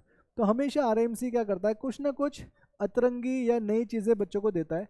ठीक है, मैंने जब बच्चों से पूछा तो बच्चे बोल रहे थे सर हमें तो पता था टैक्सी कैब नंबर, क्योंकि मैं ऐसी ऐसी बुक्स पढ़ता रहता हूँ। एक बच्चे का कहना है कि मैं सर थोड़ा सा इंटरनेट में भी देखता रहता हूँ, या थोड़ा सा मैं डिस्कवरी चैनल्स में ऐसे डॉक्यूमेंट्रीज देखता हूँ, तो मुझे पता था टैक्सी कैब नंबर क्या होता है। ठीक है, तो ये एक अतरंगी सवाल है। अच्छा, 22/7 रैशनल है, इरैशनल है, तो ये एक रैशनल नंबर है, वो मैं आपको बता दूंगा। अच्छा, what is the shape of the base of a pyramid, pyramid का बेस का शेप क्या होता है। ये कुछ ऐसे सवाल हैं जो बच्चों ने नहीं करे होंगे या which is not a part of our curriculum, लेकिन इस बार मैं पिरामिड भी आपको करवाऊंगा। यूलर्स फॉर्मूले में शायद से मैंने आपको पिरामिड करवाया हो, नहीं करवाया होगा तो मैं आपको दिखा दूंगा। लेकिन ये एक एक नंबर के सवाल हैं, थोड़ा सा अतरंगी पूछे गए। अच्छा, what is a perfect number, ये एक नया सवाल है जो मैंने बच्चों को नहीं पढ़ाया था पिछले क्लास में भी। टैक्सी कैब नंबर नहीं पढ़ाया था, परफेक्ट नंबर क्या होता है नहीं पढ़ाया था। तो इन सब चीज़ों को हम ऐड करेंगे और आपकी मैथ्स की क्लास में कुछ और एडिशनल फैक्ट्स हम लोग लाने की कोशिश करेंगे, ताकि आपको वो कटिंग एज मिले मैथ्स के पेपर में भी।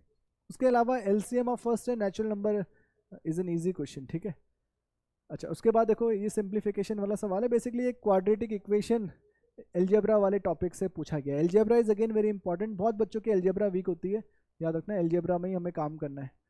क्वेश्चन नंबर 16 अगर आप देखेंगे तो it is again language based, बहुत सिंपल से इसमें इक्वेशंस बनेगी। ठीक है, ये वाला सवाल भी बेटा अगर मैं आपसे फिर से पूछूं आराध्या से, आराध्या आपको वाला सवाल याद है प्रेजेंट और एब्सेंट वाला, जिसमें मैंने आपको 2 खींच के थप्पड़ मारे थे, याद होगा आपको? याद होगा ना, जब मैंने आपसे कहा था कि बेटा एक्स डेज हैं, सॉरी 20 डेज हैं, 20 डेज में से मैंने आपसे कहा था कि एक्स डेज अगर वो प्रेजेंट होगा तो एब्सेंट कितने दिन होगा, तो आपने x-20 बोल दिया था गलती से, नहीं? हाँ 20 मैंने, तो मैंने कैसे पीटा था याद है आपको? हाँ, तो मैं ऐसा कभी कभी डराने का भी काम करता हूँ ना बाकी बच्चों को। वो दांत दिखाना जो मैंने तेरा तोड़ा था घुसा मारकर, हाँ ये देखो, ये दांत मैंने इसका घुसा मार के तोड़ दिया था। ठीक है, हाँ तो ये चीज़ें करनी पड़ती है क्लास में थोड़ा सा डर पैदा करने के लिए। चलिए, जस्ट किडिंग। ओके, तो याद रखना कि ये जो क्वेश्चन था ये आपके फिर से उसी वर्कशीट से आया जो हम बच्चों को देते हैं करने के लिए। बहुत ही सिंपल सा सवाल है। ठीक है, जिस दिन वो प्रेजेंट है उसको 500 रुपये देने, जिस दिन वो एब्सेंट है उससे 100 रुपीज़ लेने। तो एक लाइन में इक्वेशन बनेगी और आराम से आप कर सकते हैं। ओके, उसके अलावा 8 men can dig a field, unitary method, directly आप ये क्वेश्चन कर लोगे। मैं कहता रहा हूँ 1-2 क्वेश्चंस को छोड़कर बाकी सारे ही क्वेश्चंस आसान है। Diameter of a wheel, how many revolutions, direct relation है हमारे पास। ठीक है, उसके बाद Ajay Vijay together same work and all, ये टाइम एंड वर्क का सवाल है। और then divide by the smallest number, number system का सवाल है। तो आपने देखे थे कि जो 20 क्वेश्चंस आपने पार्ट ए के देखे, इसमें से कुछ क्वेश्चंस आपको कॉम्प्लेक्स लगे होंगे या कुछ क्वेश्चंस आपको आउट ऑफ द बॉक्स लगे होंगे कि यार it was not the part of the syllabus, लेकिन वो 1-1, 2-2 नंबर के ही हैं। जैसे परफेक्ट नंबर क्या होता है, टैक्सी कैब नंबर क्या होता है। उसके अलावा एक ज्योमेट्री वाला क्वेश्चन जो मैंने आपको पॉलीगन दिखाया था, वो थोड़ा सा बच्चों को समझने में समय लगा, लेकिन उसके अलावा बाकी क्वेश्चन सारे ही आसान आपको देख, तो paper was easy this time. Okay, अच्छा, उसके अलावा फिर पार्ट बी में आ जाते हैं हम। पार्ट बी में 10 ही क्वेश्चन होंगे और वो हर क्वेश्चन 10 नंबर का होगा। तो अब आरएमसी में क्या है ना, आप ध्यान दीजिएगा, आप अगर आप मुझसे कहोगे सर सिलेबस, मैं आई will be discussing syllabus with you, तो बच्चे कभी कभी पूछते हैं सर कौन कौन से टॉपिक्स में कर लूँ ताकि मैं आरएमसी का एग्ज़ाम क्वालिफाई कर लूँ। तो मैं कहता हूँ बेटा कोई कौन से टॉपिक कर लूँ नहीं, आपको पूरा सिलेबस करना पड़ेगा। ओके, क्योंकि टाइम एंड वर्क से भी क्वेश्चंस हैं, टाइम स्पीड एंड डिस्टेंस से भी क्वेश्चंस हैं, अभी आप देखोगे। आपके परसेंटेज से भी क्वेश्चंस हैं, रेशियो से भी क्वेश्चंस हैं, अलजेब्रा से भी क्वेश्चंस हैं, मेंसुरेशन से भी क्वेश्चंस हैं। तो सभी सारे टॉपिक से क्वेश्चंस हैं, तो किसी भी टॉपिक को हम ऐसे अवॉइड नहीं कर सकते। ठीक है, तो जो भी हम पूरा सिलेबस करेंगे हमारी कोशिश यही रहेगी कि हम उस पूरे सिलेबस पे मास्टरी अचीव करें हर एक टॉपिक पर, और वो करना आसान भी है, ऐसा कोई it's not tough. Okay, 10 number के क्वेश्चंस की बात करूँ तो पहला ही सवाल है that find the sum of the digits of the smallest number divisible by 2 to 5 and consisting of only the digits 1 and 0। थोड़ा सा लॉजिकल सवाल था, 1 और 0 का होना चाहिए, तो आपको बेसिकली इसमें 2 to 5 के फैक्टर्स निकाल के देखना है कि हम कैसे डिविजिबिलिटी चेक करेंगे। Again it's a part of number system. ठीक है, 2 to 5 की डायरेक्टली डिविजिबिलिटी हम चेक नहीं करते, तो हम उसका क्या निकालेंगे, फैक्टर्स निकालेंगे और देखेंगे फैक्टर्स कौन कौन से आ रहे हैं। तो बेसिकली उसमें 9 की डिविजिबिलिटी का थोड़ा सा रूल लगना था। ओके, क्योंकि 9 इंटू समथिंग भी आ रहा है इसके फैक्टर्स निकाल के। Okay, so again it is a part of number system, तो नंबर सिस्टम से बहुत क्वेश्चंस आते हैं। अगला सवाल बच्चे कुछ कह रहे थे सर बड़ा टफ सवाल आया था, थीफ वाला सवाल। It's not a tough question बेटा, टाइम स्पीड एंड डिस्टेंस का है, सिंपल सा लॉजिकल सवाल था बस। ओके, अगर आप चाहते तो बहुत आराम से कर सकते थे। इसमें डायग्राम मैं हमेशा बनाता हूँ बच्चों के लिए ऐसे क्वेश्चन में। ओके, तो it's a question which is based on time speed and distance. Okay, फिर अगला सवाल है SICI। Okay, simple interest and compound interest. तो कौन सा टॉपिक छोड़ोगे आप बताओ, पूरा सिलेबस तो इन्होंने RIMC के, मैं आपको ये पेपर क्यों दिखा रहा हूँ, this is the latest paper, I just want to show you कि आप ये नहीं सोच सकते कि मैं कुछ टॉपिक्स करके जाऊँगा और RIMC का एग्ज़ाम क्वालिफाई हो जाएगा, या मैं कुछ यूनिट्स करके जाऊँगा और RIMC का एग्ज़ाम क्वालिफाई हो जाएगा। ओके, या ध्यान रखना कि आपको पूरा सिलेबस कवर करना है, you have to cover the whole syllabus. उस होल सिलेबस में सारे टॉपिक्स आ जाते हैं और सारे टॉपिक्स से आपसे क्वेश्चंस पूछेंगे। अगला x+1/x, तो ये अलजेब्रा का सवाल है, इसमें you should know some identities, कुछ आइडेंटिटीज़ आपको आने चाहिए और उस पर बेस्ड आपसे क्वेश्चंस पूछेंगे।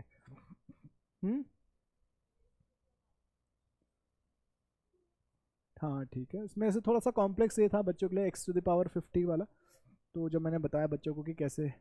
ठीक है, उसके अलावा देखिए प्रॉफिट एंड लॉस से भी आ गया, अभी तक प्रॉफिट एंड लॉस की बात नहीं करी थी बट एक क्वेश्चन आ गया प्रॉफिट एंड लॉस से। फिर अगेन परसेंटेज का सवाल है, लेकिन ये मेंसुरेशन या एरिया पेरीमीटर का सवाल पूछा गया है। फिर ये ठीक है, ये फिर कुछ यस हाँ बेटा वो पढ़ेंगे अभी हम, डोंट वरी अबाउट इट, ये एक चैप्टर है मैथ्स का, ये एक मैथ्स का चैप्टर है। ठीक है, जैसे मैंने बताया कि मेरे साथ साथ अमितेश सर भी पढ़ाएंगे आपको, दीपक सर भी पढ़ाएंगे, तो इन सबको सबकी शक्ल दिखेगी आपको अभी। मेंसुरेशन क्या होता है, प्रॉफिट लॉस क्या होता है, ये टॉपिक्स है बेटा। Mensuration basically is that branch of maths in which we deal with the volume of the closed figures. ठीक है, वॉल्यूम का जैसे ये बॉटल है, ये होता है बेटा मेंसुरेशन। ये बॉटल है ना, इस बॉटल में कितना पानी आता है, ये मेंसुरेशन है। ठीक है, इसमें लिखा हुआ है बाहर, क्या लिखा हुआ है इसमें, 1 लीटर लिखा हुआ है। क्या लिखा हुआ है, 1 लीटर। कोल्ड ड्रिंक पीता है तू, शक्ल देख के तो लग रहा है पीता है। हाँ, तो वो बॉटल में कितनी कोल्ड ड्रिंक होती है, वो मेंसुरेशन है बेटा। आपसे अगर मैं पूछूंगा calculate the volume of the bottle, इसका मतलब है उसकी कैपेसिटी कितनी है, वो कितना पानी होल्ड कर सकता है। ओके, ये बात समझ में आई आपको। तो mensuration is that branch of maths in which we deal with volume, surface areas and all. तो ये सब समझ में आएगा आपको, अभी ये सारे टॉपिक्स हैं। मैं जब मेंसुरेशन पढ़ाऊंगा, ज्योमेट्री पढ़ाऊंगा, तो लिखाऊंगा अभी कि ज्योमेट्री क्या होती है, मेंसुरेशन क्या होता है, सारी चीज़ें आपकी समझ में आ जाएंगी। क्वेश्चन नंबर 27 देखो, फ्लोर है, फ्लोर में टाइल्स लगानी है। ठीक है, कितनी टाइल्स लगेंगी एंड ऑल, इस तरीके का सवाल है। ठीक है, तो ये भी बड़ा सिंपल सा सवाल है आपका। फिर फैक्टराइजेशन पर बेस्ड सवाल है, अलजेब्रा का सवाल है। ठीक है, बहुत बहुत ही सिंपल फैक्टराइजेशन का सवाल है। और फिर यहाँ पर एरिया ऑफ शेडेड पोर्शन निकालना है, find the area of the cross path and the area of 4 equal parts. बहुत आसान है, शेडेड पोर्शन का एरिया एंड ऑल वो करना है। एंड देन लास्ट में अगेन मेंसुरेशन से सवाल पूछा गया है। एक घर है, घर के ऊपर आपको दीवारों पे पेंट करना है, विंडोज़ और डोर्स को एरिया हटा के एंड ऑल किस रेट से करेंगे एंड ऑल, लास्ट में यूनिटरी मेथड लगेगा। 10 नंबर का सवाल, अगेन इट्स वेरी इजी। तो अगर मैं ओवरऑल बात करूं तो ऐसा कौन सा टॉपिक है जो हमारा छूट गया? सारे टॉपिक्स कवर कर दिए इसने। इस मैथ्स के पेपर में पूरा सिलेबस कवर हो चुका है। तो जो मिथ होता है ना बच्चों को लगता है कि यार हम लोग 4-5 टॉपिक्स कर ले तो हमारा आरआईएमसी क्वालिफाई हो जाएगा, तो मैं बताऊंगा कि ऐसा नहीं है। उस 4-5 टॉपिक्स पे ही आरआईएमसी का पेपर नहीं आएगा। आरआईएमसी का पेपर पूरे मैथ्स के सिलेबस से आपसे पूछा जाएगा, और हो सकता है कुछ questions out of the syllabus भी आ जाए। ठीक है, हाँ, तो इसलिए आपको इस तरीके से तैयार करना है, अपने आप को इस तरीके से तैयारी करनी है कि सारे सिलेबस को कवर करना है और सभी टॉपिक्स पे मास्टरी अचीव करनी है। वो कैसे होगी? फॉलोअप करके, पूछ पूछ के। ठीक है, अगर मैं शिवांग से बोलूँ, शिवांग तू हेलीकॉप्टर उड़ा लेगा? मेरे ख्याल से हेलीकॉप्टर उड़ाना is the most difficult task. Helicopter is the most sophisticated machine. लेकिन आप चाहो तो मैं ये अर्नव को सिखा लूँ। अगर मैं हेलीकॉप्टर उड़ाने वाला इंस्ट्रक्टर हूँ तो मैं अर्नव को सिखा लूँगा, ये उड़ा लेगा। एंड इट्स अ रियलिटी, ऐसा नहीं कि नहीं उड़ा पाएगा। तो हेलीकॉप्टर जब आप उड़ा सकते हैं, लेकिन जब तक आप focus, until unless you focus on it, okay, आपको फोकस करना पड़ेगा, आपको डाउट्स पूछने पड़ेंगे, आपको पूछना पड़ेगा कि हेलीकॉप्टर का ये लीवर क्या करता है, कुछ लीवर हमारे पैरों में भी हैं वो क्या करते हैं नॉल। तो जब तक आप पूछोगे नहीं, आप सीखोगे कैसे? इन द सेम वे, जब आप पूछोगे ना कि सर ये कैसे हुआ, सर ये क्या मतलब है, सर ये डायमेंशन इसका क्या मतलब है, सर ये कैसे आएगा, ऐसे कैसे किया आपने, जब तक आप ये नहीं पूछोगे कैसे हुआ क्या हुआ, तब तक क्लैरिटी नहीं आएगी। तो जब आप हेलीकॉप्टर उड़ाना सीख सकते हो तो ये क्या चीज़ है? साइकिल चलानी आती है? साइकिल चलानी आती है? अर्नव, आती है साइकिल चलानी? तो बेटा साइकिल चलाने से टफ है क्या कुछ? और जिसको नहीं आती उससे पूछो, जिसको साइकिल चलानी नहीं आती उससे पूछो कितना टफ है, बैलेंस नहीं बनता। लेकिन आप बोलोगे अरे सर मैं तो हाथ छोड़ के चलाता हूँ, बहुत ईजी है। वो प्रैक्टिस कर करके आपने उसको ईजी बना दिया है। स्विमिंग करना ईजी है टफ है?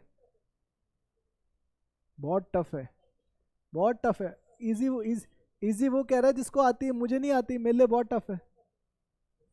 लेकिन जब आपको आती है मुझे नहीं आती, तो मतलब कोई एज बेस्ड होता है क्या स्विमिंग? अरे बच्चे कर रहे हैं, मैं नहीं कर पा रहा हूँ यार। क्यों? क्योंकि मैंने कभी सीखा ही नहीं। सो इन द सेम वे बेटा, लेकिन मुझे लगता है कि आप मुझे, यू कैन मेक श्योर कि मैं स्विमिंग सीख सकता हूँ, और आप कॉन्फिडेंस के साथ कह सकते हो सर आप सीख जाओगे, डरने वाली कोई बात नहीं है। ये देखो, तो वही कॉन्फिडेंस मुझे भी है कि जब मैथ्स मैं सीख सकता हूँ तो आप भी सीख सकते हैं बेटा। ये कोई रॉकेट साइंस नहीं है, it's not a rocket science, but आपको फॉलोअप करना पड़ेगा, डाउट्स पूछने पड़ेंगे और प्रैक्टिस करनी पड़ेगी, and that is the only की टू सक्सेस। स्कूल से आते हैं हम लोग बाहर, गर्मियों के दिन, समर्स में स्कूल से आए, बैग फेंका, साइकिल पकड़ी और चले गए साइकिल चलाने, है ना, धूप में। वो क्या है? वो डेडिकेशन है आपका, वो आपका पैशन है, इंटरेस्ट है साइकिल चलाने के लिए। वैसे ही डेडिकेशन इसमें दिखा दोगे ना, थोड़ा सा उसका 50% भी दिखा दोगे ना, तो आरएमसी क्वालिफाई हो जाएगा। और अगर आपका मन नहीं है ना, तो आपको इंडिया का कोई भी टीचर पढ़ा ले। मैं ये भी I want to make it clear कि अगर आप नहीं चाहेंगे ना, तो फिर कोई भी आ जाए, फिर तो स्वयं रामानुजन भी आ जाए ना आपको मैथ्स पढ़ाने, तब भी आप कुछ नहीं कर पाओगे बेटा। ओके, क्योंकि मैं सिर्फ आपको गाइड कर सकता हूँ, करना आप ही को है। अगर मैं साइकिल चला रहा हूँ, आप मुझे देख रहे हैं साइकिल चलाते हुए, तो क्या आप सीख सकते हैं साइकिल चलाना? आपको लगेगा वाह सर क्या अच्छी साइकिल चला रहे हैं, मज़ा आ गया। लेकिन क्या आप सीख सकते हैं? नहीं, जब तक आप ट्राई नहीं करेंगे, जब तक आप गिरेंगे नहीं, तब तक आप नहीं सीखेंगे। इन द सेम वे, अगर आप मुझे मैथ्स के क्वेश्चंस करते हुए देखोगे, आप बोलोगे अरे यार ये तो बड़ा आसान है, अरे बड़ा मज़ा आ रहा है यार, सर तो बड़ा अच्छा पढ़ा रहे हैं। लेकिन जब आप ही प्रैक्टिस नहीं करेंगे तो कैसे उसको आप सीखेंगे? तो आपका प्रैक्टिस करना ज़रूरी है, ठीक है, और आपका डाउट पूछना ज़रूरी है, आपका फॉलोअप करना ज़रूरी है। And this is the only mantra to become master in maths. पूछना है कैसे, क्यों, अब क्या करूं सर नहीं आ रहा। एंड जैसे डॉक्टर को सब बताते हैं ना अपने बारे में कि सर मुझे ये प्रॉब्लम है, ये प्रॉब्लम है, वैसे ही आपको सारी चीज़ें डिस्क्लोज करनी पड़ेंगी। सर कैलकुलेशन में मैं वीक हूँ, या मुझे यहाँ पर प्रॉब्लम है, मुझे ये चीज़ नहीं आती, तभी उस चीज़ पे मैं फोकस कर सकता हूँ, अदरवाइज़ बहुत मुश्किल हो जाएगा। खासकर लाइव स्टूडेंट्स के लिए मैं बात कर रहा हूँ। ओके, बात समझ में आई? तो जितना पूछोगे उतना ही सीखोगे, और हमेशा जो मैं कल बता भी रहा था, जो इथोस है हमारे आरआईएमसी के, ठीक है, गुरु और चेला, गुरु या शिष्य का जो रिलेशनशिप है, जो उनके बीच का म्यूचुअल ट्रस्ट है, तो गुरु चेले का क्या रिलेशन है, जो मैंने आपको बताता है, the relation based on trust. अगर आपको मुझ पे ट्रस्ट है और मुझे अगर आप पे ट्रस्ट है तो फिर हम कुछ भी कर सकते हैं। और वैसे भी हमेशा स्कोप रहता है कि शिष्य या जो चेला है वो गुरु से आगे निकले, उसका हमेशा स्कोप रहता है। तो जितना मुझे आता है उतना सीख लो, फिर उससे भी आगे निकल जाओ आप और एडवांस चीज़ें पढ़ लो, ठीक है। तो मैथ्स के पेपर में मैंने आपके साथ ये क्यों डिस्कस किया, ताकि मैं आपको बताना चाहता हूँ कि जो मिथ होता है ना कि सर मैं कौन कौन से टॉपिक्स कर लूँ, इसका मतलब द होल सिलेबस, पूरा का पूरा सिलेबस ही हमें कवर करना पड़ेगा मैथ्स के पेपर में अच्छा करने के लिए। कोई ऐसे पर्टिकुलर टॉपिक्स नहीं है सर, क्या मैं टाइम स्पीड एंड डिस्टेंस कर लूँ सर, क्या मैं टाइम एंड वर्क कर लूँ सर, क्या मैं सिर्फ मेंसुरेशन करके चले जाऊँ सर, कुछ भी नहीं होगा बेटा। 20, 25, 50, 40 ऐसे मार्क्स आएंगे, पासिंग मार्क्स लाना भी मुश्किल है। ओके ओके, इसके बाद मैं आता हूँ इंग्लिश के पेपर में। Let me come to English के पेपर में। Any doubt to anyone? ये क्लैरिटी आ गई आपको? ओके ओके,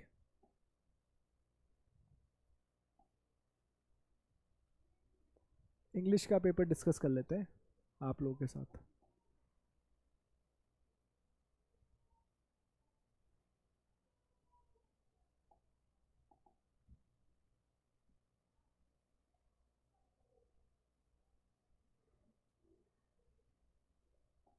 ओके, इंग्लिश के पेपर में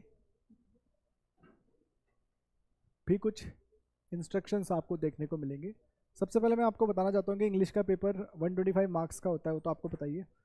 साथ ही साथ 2 hours are given to you for the English paper. 2 घंटे आपको मिलते हैं। सबसे ज़्यादा टाइम इंग्लिश के पेपर के लिए ही मिलता है, ठीक है। 2:30 से 4:30, नहीं 2:30 to 4:30 आपका इंग्लिश का पेपर होता है। एक ही दिन ये तीनों पेपर्स हो जाते हैं। जिनको नहीं मालूम, कुछ बच्चे तो दे चुके हैं इस बार पेपर आ रहा है इनसे का, they are aware of it, but those are not aware of it, एक ही दिन वन डे फाइट है। एक ही दिन आपको मैथ्स, एक ही दिन इंग्लिश, एक ही दिन जीके का पेपर देना पड़ता है, बीच में कुछ ब्रेक मिलता है आपको। इंस्ट्रक्शंस की बात कर लेते हैं। सबसे पहले again you have to read all questions thoroughly before answering, ठीक है। ऐसे इंस्ट्रक्शंस दिए गए हैं कि आप सारे क्वेश्चंस पढ़ लीजिएगा। ब्लू, अच्छा ये बहुत इंपॉर्टेंट है यार, ये पॉइंट मैं आपके साथ डिस्कस कर लेता हूँ अभी से, ठीक है। अब आपको ये मालूम होना चाहिए कि आपकी जो लड़ाई है उसमें कौन कौन से वेपन्स आपको चाहिए होंगे। देखिए, आपको ना ब्लू या ब्लैक बॉल पेन का यूज़ करना पड़ता है अपने आंसर्स लिखने के लिए, चाहे वो मैथ्स का पेपर हो, चाहे वो इंग्लिश का पेपर हो, चाहे वो जीके का पेपर हो। तो मैं अभी से चाहता हूँ, अभी से right from the first day, जिस पेन से आप अपना ना, आपको मैं 1 हफ्ते का टाइम देता हूँ, आप अपना एक फेवरेट पेन डिसाइड कर लो कौन सा है, किस में आपकी हैंड राइटिंग अच्छी बनती है। कोई भी पेन हो सकता है वो, ठीक है। वो 5 रुपीज़ का भी हो सकता है, 10 रुपीज़ का भी हो सकता है, 20 रुपीज़ का भी हो सकता है, ठीक है। And it should be a ball pen. तो बॉल पेन ज़्यादा एक्सपेंसिव आते नहीं है, ठीक है। प्लीज़ पार्कर या दिस काइंड ऑफ पेन आप यूज़ मत कीजिएगा, क्योंकि वो मुझे नहीं लगता कि आपके लिए अफोर्ड, क्योंकि बहुत सारे पेन से लिखोगे ना आप बैक टू बैक, ओके, तो इतना एक्सपेंसिव जाने की ज़रूरत नहीं है। एक पेन आता है ये इस तरीके का, ये कौन सा पेन है, फ्लेयर मूव, ये एक अच्छा पेन है, ठीक है, ओके। ये एक बॉल पेन है। उसके अलावा जो भी पेन आपको अच्छा लगे, जो भी पेन आपको अच्छा लगे, एक स्टूडेंट है जो ये पेंटोनिक यूज़ करती है, ठीक है, ये भी अच्छा पेन है।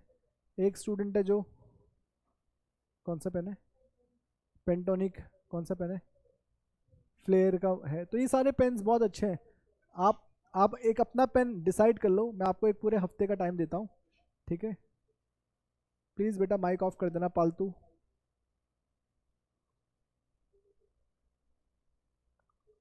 तो please you have a time of 1 week. एक पेन आपको डिसाइड करना है, ओके। कौन सा पेन से आप लिखोगे, और उसी पेन से आप फिर अपने नोट्स भी बनाओगे, उसी पेन से आप प्रैक्टिस करोगे, उसी पेन से you will be use to it, okay. और नोट्स भी बनाओगे तो बहुत प्रॉपर हैंड राइटिंग में आपको बनाने हैं। रफ भी करोगे तो अच्छी अच्छी हैंड राइटिंग में कीजिएगा, क्योंकि handwriting matters a lot in the RMC exam. Let me make it very clear, आपकी handwriting can be a deciding factor for your selection, okay. तो ये ब्लू या ब्लैक बॉल पेन से आप लिख सकते हो। मैं आपको प्रिफर करूँगा कि आप ब्लू पेन से लिखें, ठीक है, और ब्लू पेन से ही सारे काम हो जाएंगे आपके, ब्लैक की तरफ जाने की ज़रूरत भी नहीं है, क्योंकि ब्लैक से आप बोलोगे सर मैं हेडिंग ब्लैक से करूँगा, ब्लू से लिखूँगा, तो बहुत टाइम कंज्यूम होता है उसमें, ठीक है। और आरएमसी के एग्ज़ाम में टाइम ही आपको कम मिलता है और पेपर थोड़ा सा लेंदी रहता है। तो यहाँ पर जब आपको 2 घंटे मिले हुए इंग्लिश के पेपर में, अगेन ये बहुत लेंदी पेपर होगा, 3 सेक्शंस होते हैं, इसके बारे में भी बात करते हैं। अच्छा, इसमें तीसरा इंस्ट्रक्शन है the question paper can be retained, again आपको एग्जाम के बाद क्वेश्चन पेपर मिल जाएगा। The question paper comprises 3 sections, in 3 sections के बारे में बात करेंगे। फिर से ये जो इंस्ट्रक्शन दिया है, again it is a controversial instruction, again we have to discard it, इसको हम अभी एक्सेप्ट नहीं करेंगे। That questions have to be attempted serially, serially करना मुश्किल ही नहीं, नामुमकिन है बेटा, इट्स अ कॉम्पिटिटिव एग्जाम, ये स्कूल का एग्जाम नहीं है कोई। फिर से मैं बोलूँगा कि हम तो अपने स्ट्रॉन्ग एरियाज़ में पहले फोकस करेंगे ना। मुझे लगता है कि मेरा राइटिंग सेक्शन स्ट्रॉन्ग है, या मुझे लगता है मेरा ग्रामर सेक्शन स्ट्रॉन्ग है, तो मैं पहले ग्रामर सेक्शन अटेम्प्ट करूँगा। And it's a time based exam ना, तो हमें ऐसा थोड़ा है कि आप सुबह से लेकर शाम तक बैठे करें आराम से, ओके। तो ये सीरियली वाला फंडा समझ में नहीं आया, ज़रूर इसको आराम से चेंज करेगा, डोंट वरी अबाउट इट।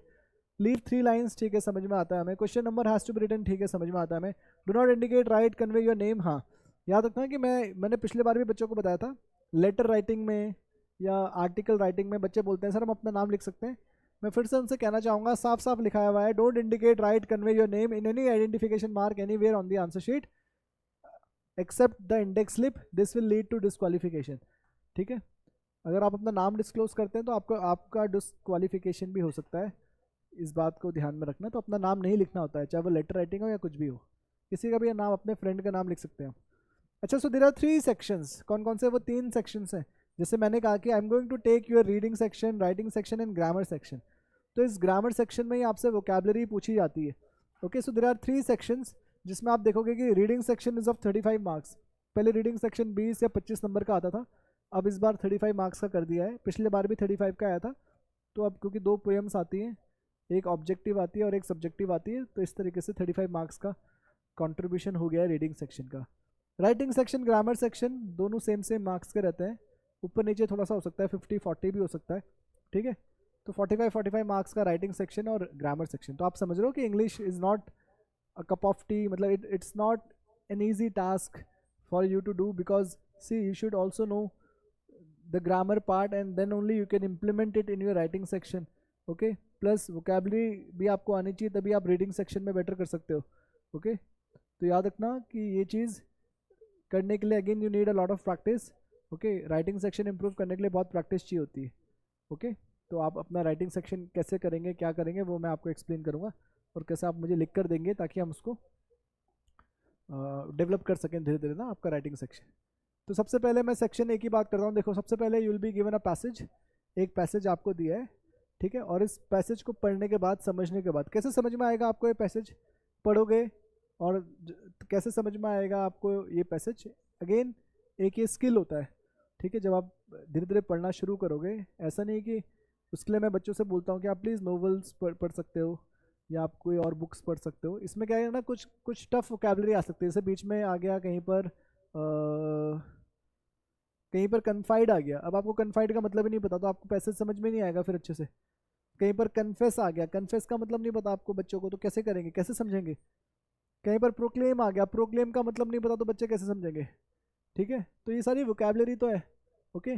तो अगर आपको 3-4 वर्ड्स के मतलब भी समझ में नहीं आएंगे, तो आपको पूरा पैसेज अच्छे से समझ में नहीं आएगा, और आप फिर वो क्वेश्चंस को अच्छे से आंसर नहीं कर पाएंगे, क्योंकि बड़े क्लोज क्वेश्चंस आपसे पूछे जाते हैं, बड़े क्लोज ऑप्शंस रहते हैं, ठीक है। तो इस तरीके से एक पैसेज दिया जाएगा आपको, ज़्यादा बड़ा पैसेज नहीं होता है, ठीक ठाक आपको एक पैसेज दिया जाएगा, and based on the passage कुछ क्वेश्चंस आपसे पूछे गए। तो आपका इंटरप्रिटेशन उस पैसेज का बहुत इंपॉर्टेंट है, ओके। आपको वो नाम ही इसका रीडिंग कॉम्प्रीहेंशन होता है, कॉम्प्रीहेंड मतलब होता है टू अंडरस्टैंड। तो अगर आपको पैसेज समझ में आ गया अच्छे से, तो आप बहुत अच्छे से फिर इसको आंसर कर सकते हो सारे क्वेश्चंस को, ठीक है। तो इस पर बेस्ड कुछ क्वेश्चंस आपसे पूछे गए हैं, ठीक है। ये इस तरीके से भी पूछे गए हैं। फ्राइटेंड वर्ड इसमें लिखा होगा, give 1 word meaning of the short phrases used in the passage, ठीक है। फिर पोयम आई है। पोयम को समझने के लिए भी अगेन फिगर ऑफ स्पीच हम लोग पढ़ते हैं अलग से, क्योंकि थोड़ा सा क्रिएटिविटी चाहिए होती है पोयम को समझने के लिए, ओके। पोयम आ गई। वैसे इजी पोयम्स आती हैं, आपको कोई टफ पोम्स नहीं आती, इजी है। इसमें कुछ ऑब्जेक्टिव क्वेश्चंस दिए आपको, जैसे पैसेज में दिए, इसमें भी ऑब्जेक्टिव क्वेश्चंस है, ओके, सब्जेक्टिव नहीं है, ठीक है, आप इसे पढ़कर जल्दी जल्दी कर सकते हैं। लेकिन फिर एक पोएम आती है, 2 पोएम्स आती हैं, और फिर दूसरे वाली पोएम को समझने के बाद आपको इसमें सब्जेक्टिव क्वेश्चंस दिए गए हैं, आप देखेंगे तो subjective questions are given to, ऐसे इस तरीके से, what does the river do in the poem, या what do the trees hide according to the poet, no options are given to, now you have to write the answers. तो ये subjective है, ठीक है। तो एक रीडिंग कॉम्प्रिहेंशन जो आया वो भी कभी कभी सब्जेक्टिव ऑब्जेक्टिव आ जाता है, प्लीज़ डोंट थिंक कि हमेशा ऑब्जेक्टिव ही आएगा, ठीक है, ओके। उसके बाद फिर आता है, ये तो था आपका रीडिंग सेक्शन, तो रीडिंग सेक्शन में you get a passage and then you get a poem, या 2 पोएम भी आ सकती है। उसके बाद राइटिंग सेक्शन में आपसे क्या क्या पूछा जाता है, राइटिंग सेक्शन में सबसे पहले you have to write a letter, letter writing is important, हमेशा पूछता है। उसके अलावा फिर आपसे पूछा है that you have to write an article, article लिखना आया है, देखो 15 मार्क्स का है। Word limit is very important, 120 to 150 words है, ये वर्ड लिमिट बहुत इंपॉर्टेंट होती है, ठीक है। उसके बाद आपको पैराग्राफ लिखना होता है, one must create one's opportunity, तो ऐसे फ्रेजेस बेस्ड आपसे चीज़ें पूछी जाती है। Parents must not pamper their children, or failure is not a curse, ठीक है। तो ये बहुत अच्छे फ्रेजेस हैं जिनका मीनिंग अगर आपको आता है तो आप इसमें लिख सकते हैं। कैसे लिखना है, क्या लिखना है, बच्चों को बताया मैंने, मतलब जो पुराने बच्चे हैं, आप लोगों के साथ ज़रूर डिस्कस करूँगा। तो ये अब ध्यान देना कि you have to write a paragraph each on any one of the following topics in about 120 words, किसी एक में भी आप लिख सकते हैं। And then you have to write a story based on this picture. अब इस पिक्चर से आप क्या परसीव कर रहे हैं, इस पिक्चर में आपको क्या दिख रहा है, और आप कैसे स्टोरी फ्रेम कर सकते हैं, वो बहुत इंपॉर्टेंट है। 150 वर्ड्स आपको लिमिट दिया है, और 10 मार्क्स का ये पोएम आपसे पूछा जाता है, सॉरी ये पिक्चर बेस्ड स्टोरी आपसे पूछी जाती है। तो इसमें क्या स्ट्रैटेजी रहती है, बेसिकली ऐसा क्या हुआ, what led to this situation, what is going on in the picture, and then what is the future outcome, ठीक है। तो ये क्वेश्चन हमेशा आता है, एक पिक्चर बेस्ड क्वेश्चन। तो ये आपका राइटिंग सेक्शन हो गया। राइटिंग सेक्शन में क्या क्या पूछा हमसे, लेटर पूछा, आर्टिकल पूछा, पैराग्राफ राइटिंग पूछा, और एक picture based story. Situation based story भी आ सकती है, ज़रूरी नहीं कि पिक्चर बेस्ड स्टोरी आए, ठीक है। तो अभी तक आप देखोगे कि सर कौन कौन से टॉपिक्स हमें इंग्लिश में आने चाहिए, जो अगर आप मुझसे पूछोगे तो इंग्लिश में क्या आना चाहिए, एक रीडिंग कॉम्प्रिहेंशन हो गया, एक आपका पोएम हो गया, उसके अलावा अगर मैं राइटिंग सेक्शन की बात करूँ तो लेटर राइटिंग हो गया, आर्टिकल राइटिंग हो गया, notice writing, diary writing, email writing, ये सब आ सकता है, कुछ भी आ सकता है, तो हम उनके फॉर्मेट्स देख लेंगे। उसके अलावा पैराग्राफ राइटिंग आना चाहिए, पैराग्राफ राइटिंग कैसे करना है वो मैं आपको सिखाऊंगा, बहुत आसान है, ठीक है। पैराग्राफ, ऐसे, कुछ भी एक ही चीज़ है, composition and all. And then we have a story writing. Story can be based on a picture, it can be based on any situation, ठीक है। तो वो कैसे लिखना है वो मैं आपको बताऊंगा। तो ये सारी चीज़ें हो गई। उसके बाद ग्रामर वाले पोर्शन में, अब ग्रामर वाले पोर्शन में पहले क्या आ गया है, ट्रांसफॉर्मेशन आ गया है कि आपको नो सुनर हटाकर हार्डली से शुरू करना है। तो याद रखना कि इस क्वेश्चन को करने के लिए अब आपको पूरी पार्ट्स ऑफ स्पीच आनी चाहिए। तो इंग्लिश का सारा सिलेबस यहीं कवर हो जाता है, ग्रामर का खासकर, noun, pronoun, adjective, verb, adverb, preposition, conjunction, interjection, सब यहीं कवर हो जाता है। उसके अलावा अगर मैं बात करूँ ये नाउन, प्रोनाउन, वर्ब की, तो यहाँ से सब्जेक्ट वर्ब एग्रीमेंट में क्लैरिटी होना बहुत ज़रूरी है। या मैं वर्ब्स की बात करूँ तो टेंसेस में क्लैरिटी होना बहुत ज़रूरी है। टेंसेस की बात करूँ तो एक्टिव, पैसिव, डायरेक्ट, इनडायरेक्ट, इसमें क्लैरिटी होना बहुत ज़रूरी है। फिर अगर मैं वर्ब्स की बात करूँ, क्वेश्चन टैग्स में क्लैरिटी होना बहुत ज़रूरी है। कंडीशनल वर्ब्स में क्लैरिटी होना बहुत ज़रूरी है, ओके। उसके अलावा जो अदर पार्ट्स ऑफ स्पीच है उस पर बेस तो क्वेश्चन आते ही आते हैं, आपसे पूछे जाते हैं। देखो अब अगर आपको प्रोनाउन में अच्छी क्लैरिटी है या कंजंक्शन में अच्छी क्लैरिटी है तो तभी आप सिंपल, कॉम्प्लेक्स, कंपाउंड सेंटेंसेस में चेंज कर सकते हो। एडजेक्टिव में अच्छी अगर आपको क्लैरिटी है तो आप तभी सुपरलेटिव डिग्री, कंपैरेटिव डिग्री या पॉजिटिव डिग्री में चेंज कर सकते हो। Change into indirect, change into complex. तो याद रखना ये क्वेश्चंस आपको लग रहे होंगे कि एक टॉपिक के हैं ये, अरे इसके लिए पूरी ग्रामर पढ़नी पड़ती है,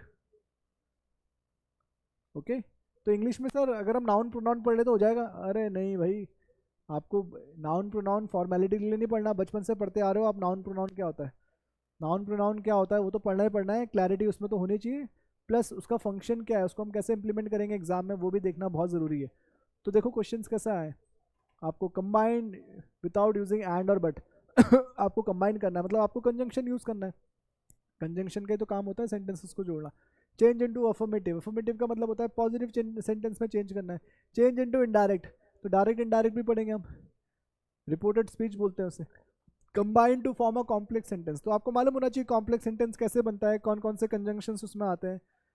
if you know it then only will be able to do. Again it needs a lot of practice. Okay, ये बहुत प्रैक्टिस डिमांड करता है, तभी आप अलग अलग सेंटेंसेस फ्रेम कर पाते हो। इंग्लिश और मैथ्स एक जैसे हैं, दोनों सब्जेक्ट्स, दोनों में प्रैक्टिस चाहिए।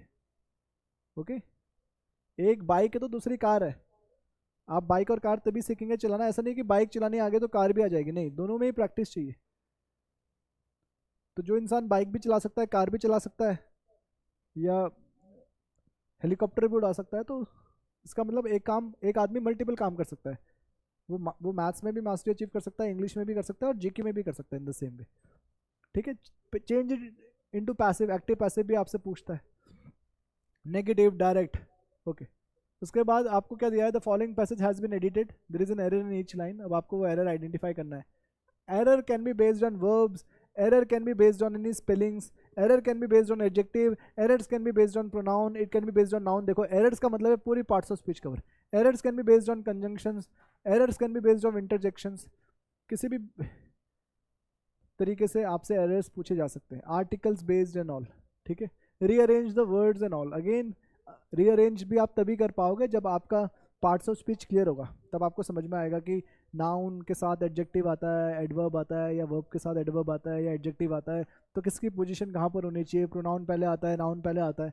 तो अगर आपको वो रूल्स मालूम है तो उसको भी यहाँ पर यूज़ करके आप आराम से you can arrange this words और phrases to form a meaningful sentence. Okay, फिर इसमें थोड़ा सा वोकैबुलरी वाला पोर्शन है जो मैं आपको बता रहा था, ठीक है, वो आपको अमितेश सर पढ़ाएंगे। तो this are all what, these are all one word substitution you can say। okay, feather his nest, hit the hay, die in harness, ये सब सर आपको पढ़ाएंगे। ठीक है, to drive home क्या मतलब है, 4 ऑप्शंस आपको दिए हैं। ठीक है, तो these are all phrases, idioms and phrases जिनका कुछ specific meaning है। okay, what is the meaning of die in harness? हाँ, to die while in service or actively working, कहाँ से ओरिजिनेट हुआ है, क्यों बोलते हैं हम डाई इन हार्डनेस, ये सारी चीज़ें आपको। हिट द हे मतलब क्या होता है, टू गो टू बेड और गो टू स्लीप ना, जो हमें, हाँ वेरी गुड, जो हमें सबसे ज़्यादा पसंद है। नहीं, feather his nest, provide for his own needs, या डेकोरेट हिज होम, या be the enemy of others, हाँ provide for his own needs, ये सब आपको समझ में आ जाएगा। Turn the turtle, slow like a turtle, game over turn. तो ये सारी चीज़ें आपको पढ़ाई जाएंगी, और फिर आप वहाँ से तो वोकैबुलरी वाला पोर्शन भी आप देख सकते हो। अब देखो वर्ब्स पर बेस्ड आया है, सही वर्ब्स आपको यूज़ करने हैं यहाँ पर। Okay, so this questions, this all questions are based on verbs. Yes yes yes, okay, fill in the blanks with the appropriate options. अब यहाँ पर ऑप्शंस में प्रीपोजिशंस दिए हैं, तो prepositions are again very important. बच्चे बहुत गलती करते हैं प्रीपोजिशंस में। हम यहाँ पर बच्चों की पर्सनैलिटी क्लासेस लेते हैं मॉर्निंग में, बहुत गलती करते हैं। बच्चों से डेली रूटीन पूछते हैं तो बच्चे बोलते हैं sir I wake up at the morning, in the morning की जगह एट द मॉर्निंग लगाते हैं। अभी देख रहा था मैं आपका, तो बहुत सारे गलत गलत प्रीपोजिशंस। हाँ, तूने कुछ और बोला बेटा, तूने और भी बहुत गलत बोला, अभी मुझे याद नहीं आ रहा है। ठीक है, तो बच्चे बहुत गलत यूज़ करते हैं, बहुत गलत प्रीपोजिशंस का यूज़ करते हैं। ओके, तो सही प्रीपोजिशंस का यूज़ करना बहुत ज़रूरी है। आपको बताया जाएगा एट कहाँ आता है, इन कहाँ आता है, किन किन फ्रेजेस के साथ हम ऐट का यूज़ कर सकते हैं, किन किन फ्रेजेस के साथ हम इनका यूज़ कर सकते हैं। हम उसको डिटेल में पढ़ेंगे, don't worry about it. Okay, prepositions are very important.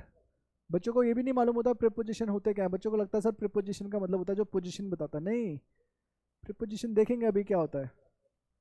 उसके बाद again fill in the blanks, यहाँ पर क्या पूछे गए हैं फिर से, वर्ब्स, कौन से वर्ब्स है, मॉडल वर्ब्स, कितने इंपॉर्टेंट है। सारे इंटेंशंस के अकॉर्डिंगली चेंज होते रहते हैं, कहाँ पर मस्ट आता है, कहाँ पर मे आता है, कहाँ पर माइट आता है, कहाँ पर कैन आता है।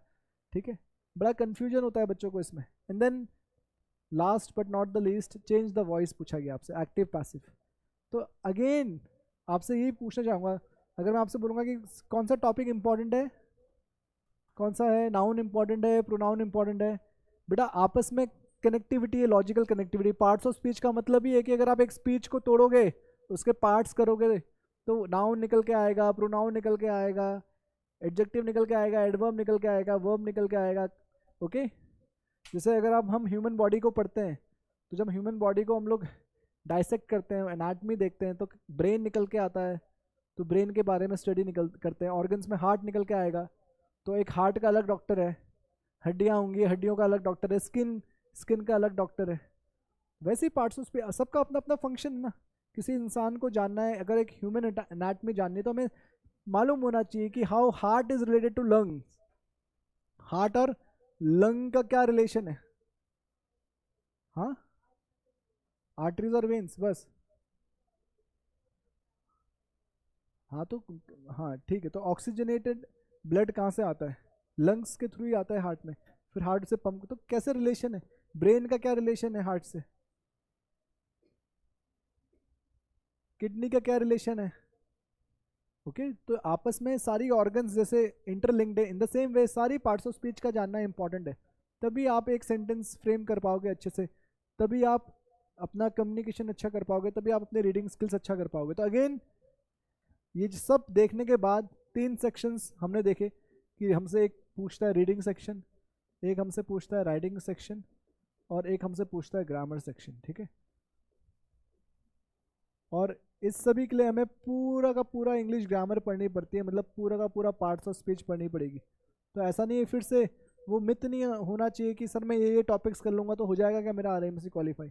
नहीं, again again you need mastery, again you need mastery in total English grammar. Okay, there is no specific topic जिसको करके आपको लगता है कि मैं I can qualify the exam. Same goes for GK also. ठीक है, मैं अब होता क्या है ना, GK का पेपर आपको नहीं मिलता वापस। ओके, लेकिन GK में कैसे क्वेश्चंस आते हैं, are you aware of it? मैं थोड़ा सा आपके साथ डिस्कस कर लेता हूँ। GK का पेपर हमें नहीं मिलता, तो हम क्या करते हैं, हम बच्चों से बोलते हैं कि बेटा आप GK का क्वेश्चन लिख कर लाइएगा। हाँ, तो बच्चे हमें लिख कर देते हैं, फिर हम कोशिश करते हैं कि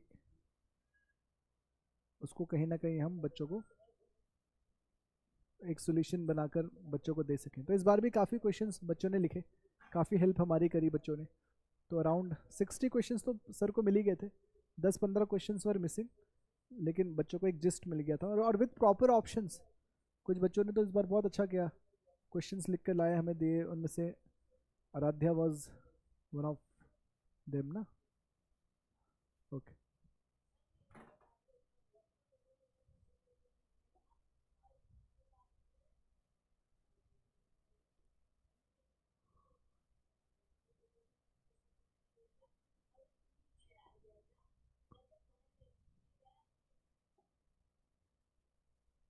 माइक ऑफ हो गया आपका, अब हमें सुनाई नहीं दे रहा।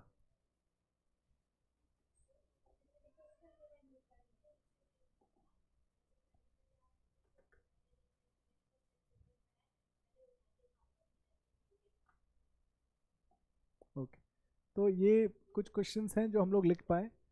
आइए एक बार जीके के पेपर को भी देख लेते हैं। इसका एक प्रॉपर इंसाइट वैसे आपको दीपक सर देंगे, but let's talk about it. कितने करंट अफेयर्स के क्वेश्चंस, तो अगेन जीके में भी क्या क्या पढ़ना है। अब जीके इज़ वेरी वास्ट, लेकिन जीके में क्या क्या पढ़ना है वो टीचर्स डिसाइड करते हैं, वो हम आपको बड़ा कन्फाइंड पढ़ाते हैं जो आपके कॉम्पिटेटिव एग्जाम के लिए इंपॉर्टेंट हो। ठीक है, तो जीके पे टीचर पे ट्रस्ट करना बहुत इंपॉर्टेंट है। ठीक है, इस तरीके से 1 घंटे का समय मिलता है, 75 मार्क्स का पेपर रहता है, टोटल 75 क्वेश्चन होते हैं, कोई नेगेटिव मार्किंग नहीं होती, तो सारे क्वेश्चन आपको अटेम्प्ट करने पड़ते हैं। याद रखना, ओवर राइट नहीं करना होता आपको, डुअल आंसर्स नहीं देने होते, बस टिक करना पड़ता है। अच्छा, who has been appointed as the vice chief of Indian air force? तो हाँ, तो मैं आपको ये बताना चाह रहा हूँ कि करंट अफेयर का सवाल है। What honorary rank was Neeraj Chopra conferred in 20? Again TA में, टेरिटोरियल आर्मी में ऐसे बहुत सारी ऑनररी रैंक दी जाती है जो लोग अपने अपने क्षेत्र में डिस्टिंग्विश्ड काम करते हैं, जैसे नीरज चोपड़ा आपको पता ही है, और महेंद्र सिंह धोनी को भी कहीं ना कहीं टीए में एक अच्छी रैंक मिली है। ओके, सारे करंट अफेयर्स के क्वेश्चन हैं स्टार्टिंग में पूछे हुए। Which film won the best film award 71st? ठीक, okay. 52nd chief justice of India, ये सारे करंट अफेयर्स के क्वेश्चन हैं, this are all current affairs. Executive power of the state is vested in, अब executive power of the state पूछा है, centre council of ministers, पक्का of the state पूछा गया है बेटा। ऑफ द स्टेट पूछा है, गवर्नर होगा। अभी मैं आंसर्स में नहीं आना चाहता, but I am just telling you कि ये सारी चीज़ें देखो। अब ये part it's a part of polity, it is not a part of current affairs. Gatka is the ancient martial art, ठीक है। Okay, which Indian city will host badminton world champ, current affairs का। देखो सियाचिन ग्लेशियर, हमेशा बोलता था मैं बच्चों से, ज्योग्राफी के क्वेश्चंस बहुत आते हैं बच्चों से। मैं बोलूंगा ना न्यूयॉर्क कहाँ पर है, दिखाओ जरा मुझे मैप में, तो यूँ ले आएंगे सर। सर ये नॉर्थ अमेरिका में यहाँ पर न्यूयॉर्क है। उनसे पूछूंगा वेरी सैन जोसे, यूँ ले आएंगे ढूंढ के, सर ये सैन जोसे हैं। मैं बोलूँगा बेटा सियाचिन बताना ज़रा, उनको पता ही नहीं सियाचिन का है। Yes very good, Siachen is in the Karakoram range.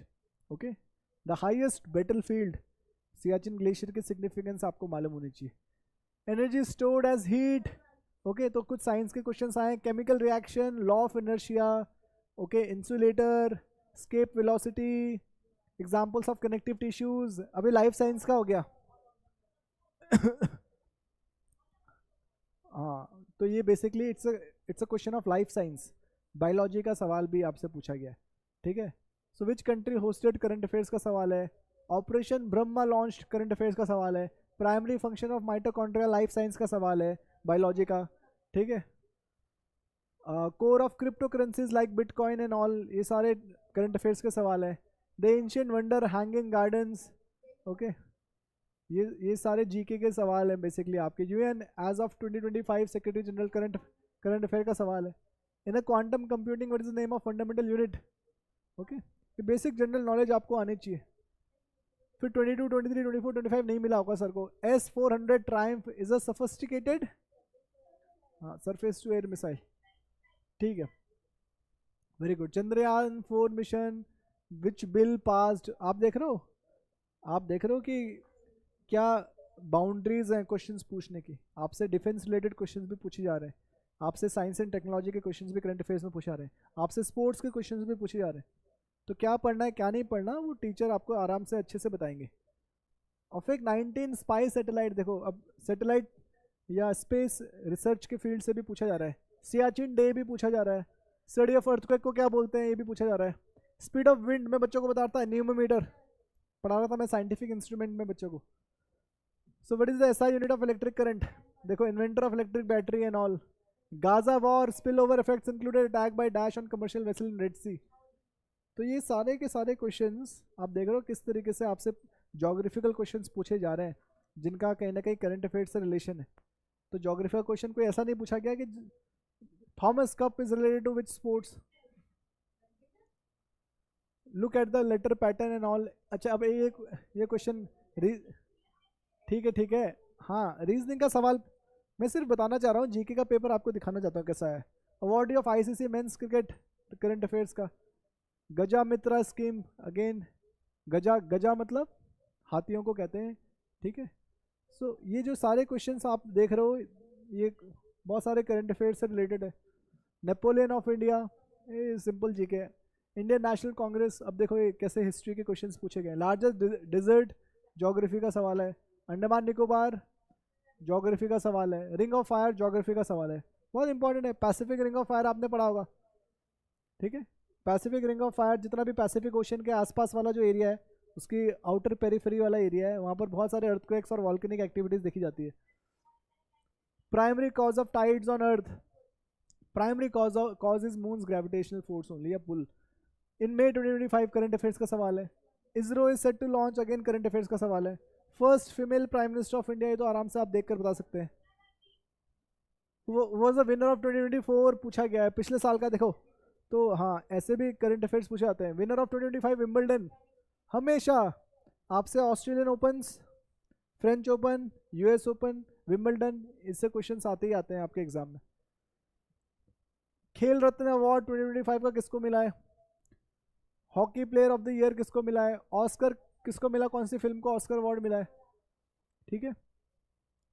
Which spacecraft first landed human on the moon, okay. तो ये सारे के सारे क्वेश्चंस आप देख रहे हो। दायरा स्टैटिक जीके से भी पूछा जा रहा है, ये स्टैटिक जीके से। Which sector contributes most to India's GDP, okay. General increase in price fall purchase value, देखो कुछ क्वेश्चंस आपसे इकोनॉमिक के भी पूछे गए हैं।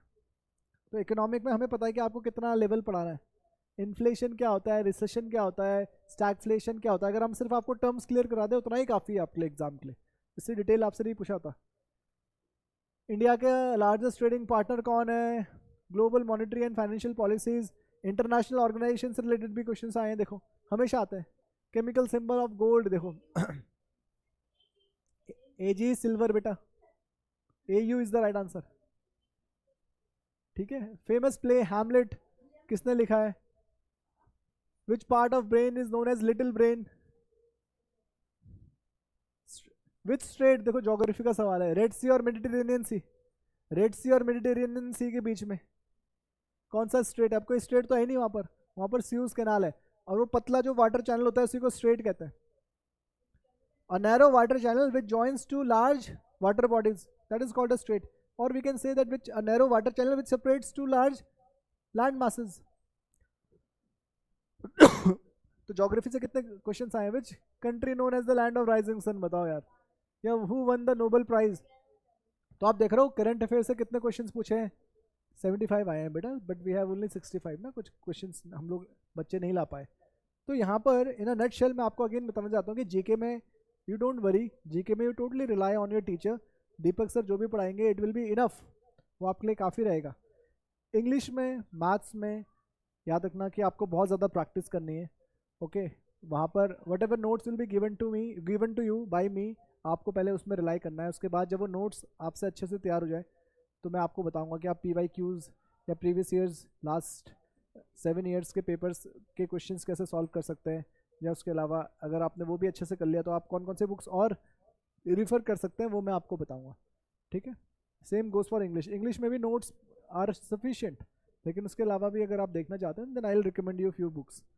जीके में please totally rely on the notes, we will be providing you current affairs also, additionally आपको करंट अफेयर्स भी दिए जाएंगे। तो आपको ओवरऑल आज का जो सेशन था यही था, यही बताने के लिए था कि आपका जो डेली करिकुलम है वो कैसा चलेगा, और साथ ही साथ इन 3 पेपर्स का एक जिस्ट दिया गया है आपको, ताकि आपको ये समझ में आ जाए कि यार RIMC का पेपर सिर्फ कुछ टॉपिक से मैं क्लियर नहीं कर सकता, मुझे कहीं ना कहीं मैथ्स में, इंग्लिश में मास्टरी अचीव करनी पड़ेगी, then only I will be able to qualify it. और मास्टरी अचीव करने के लिए मुझे क्यों क्या सवाल तो पूछने ही पड़ेंगे, ओके। तो आज का सेशन मुझे लगता है मुझे यहीं पर वाइंड अप कर लेना चाहिए। So it was again an introductory session, okay. कल के सेशन में विल बी डिस्कसिंग सिलेबस, मैंने आज टीचर्स के बारे में भी आपको थोड़ा सा आइडिया दे दिया है। कल के सेशन में हम लोग सिलेबस के बारे में बात कर लेंगे थोड़ा सा, कि क्या क्या सिलेबस है, क्या क्या स्कोप है मैथ्स में, इंग्लिश में और जीके में, ठीक है। सिलेबस के बाद फिर हम लोग प्रॉपरली क्लासेस लेंगे और फुल फ्लेजेड टॉपिक्स में आएंगे, ठीक है। एनी डाउट टू एनीवन, अगर आपके कोई सवाल है तो आप मुझसे पूछ सकते हैं। If you have any doubts Shivang, फिर तो बाद में मम्मी से पूछेगा, इससे अच्छा मुझसे पूछ लो अभी। फुंदे,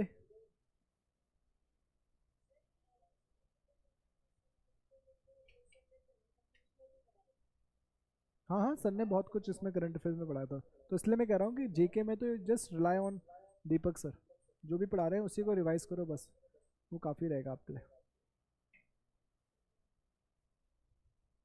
चलिए, that's all for today, bye bye, मिलते हैं आपसे कल। Yes yes yes and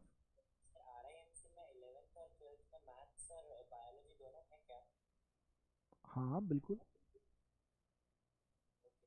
11th में आप कह रहे हो मैथ्स और बायो दोनों, यार I am not sure about it कि मैथ्स और बायो दोनों आप ले सकते हैं, एक ही लेनी पड़ेगी मेरे ख्याल से, एक बार कंफर्म करूँगा मैं, ठीक है, पूछ लूँगा मैं, डोंट वरी अबाउट इट। क्यों आपको दोनों लेनी है, मैथ्स और बायो? चलिए ठीक है, मैं कंफर्म करूँगा, ठीक है। चलिए ऑल द बेस्ट।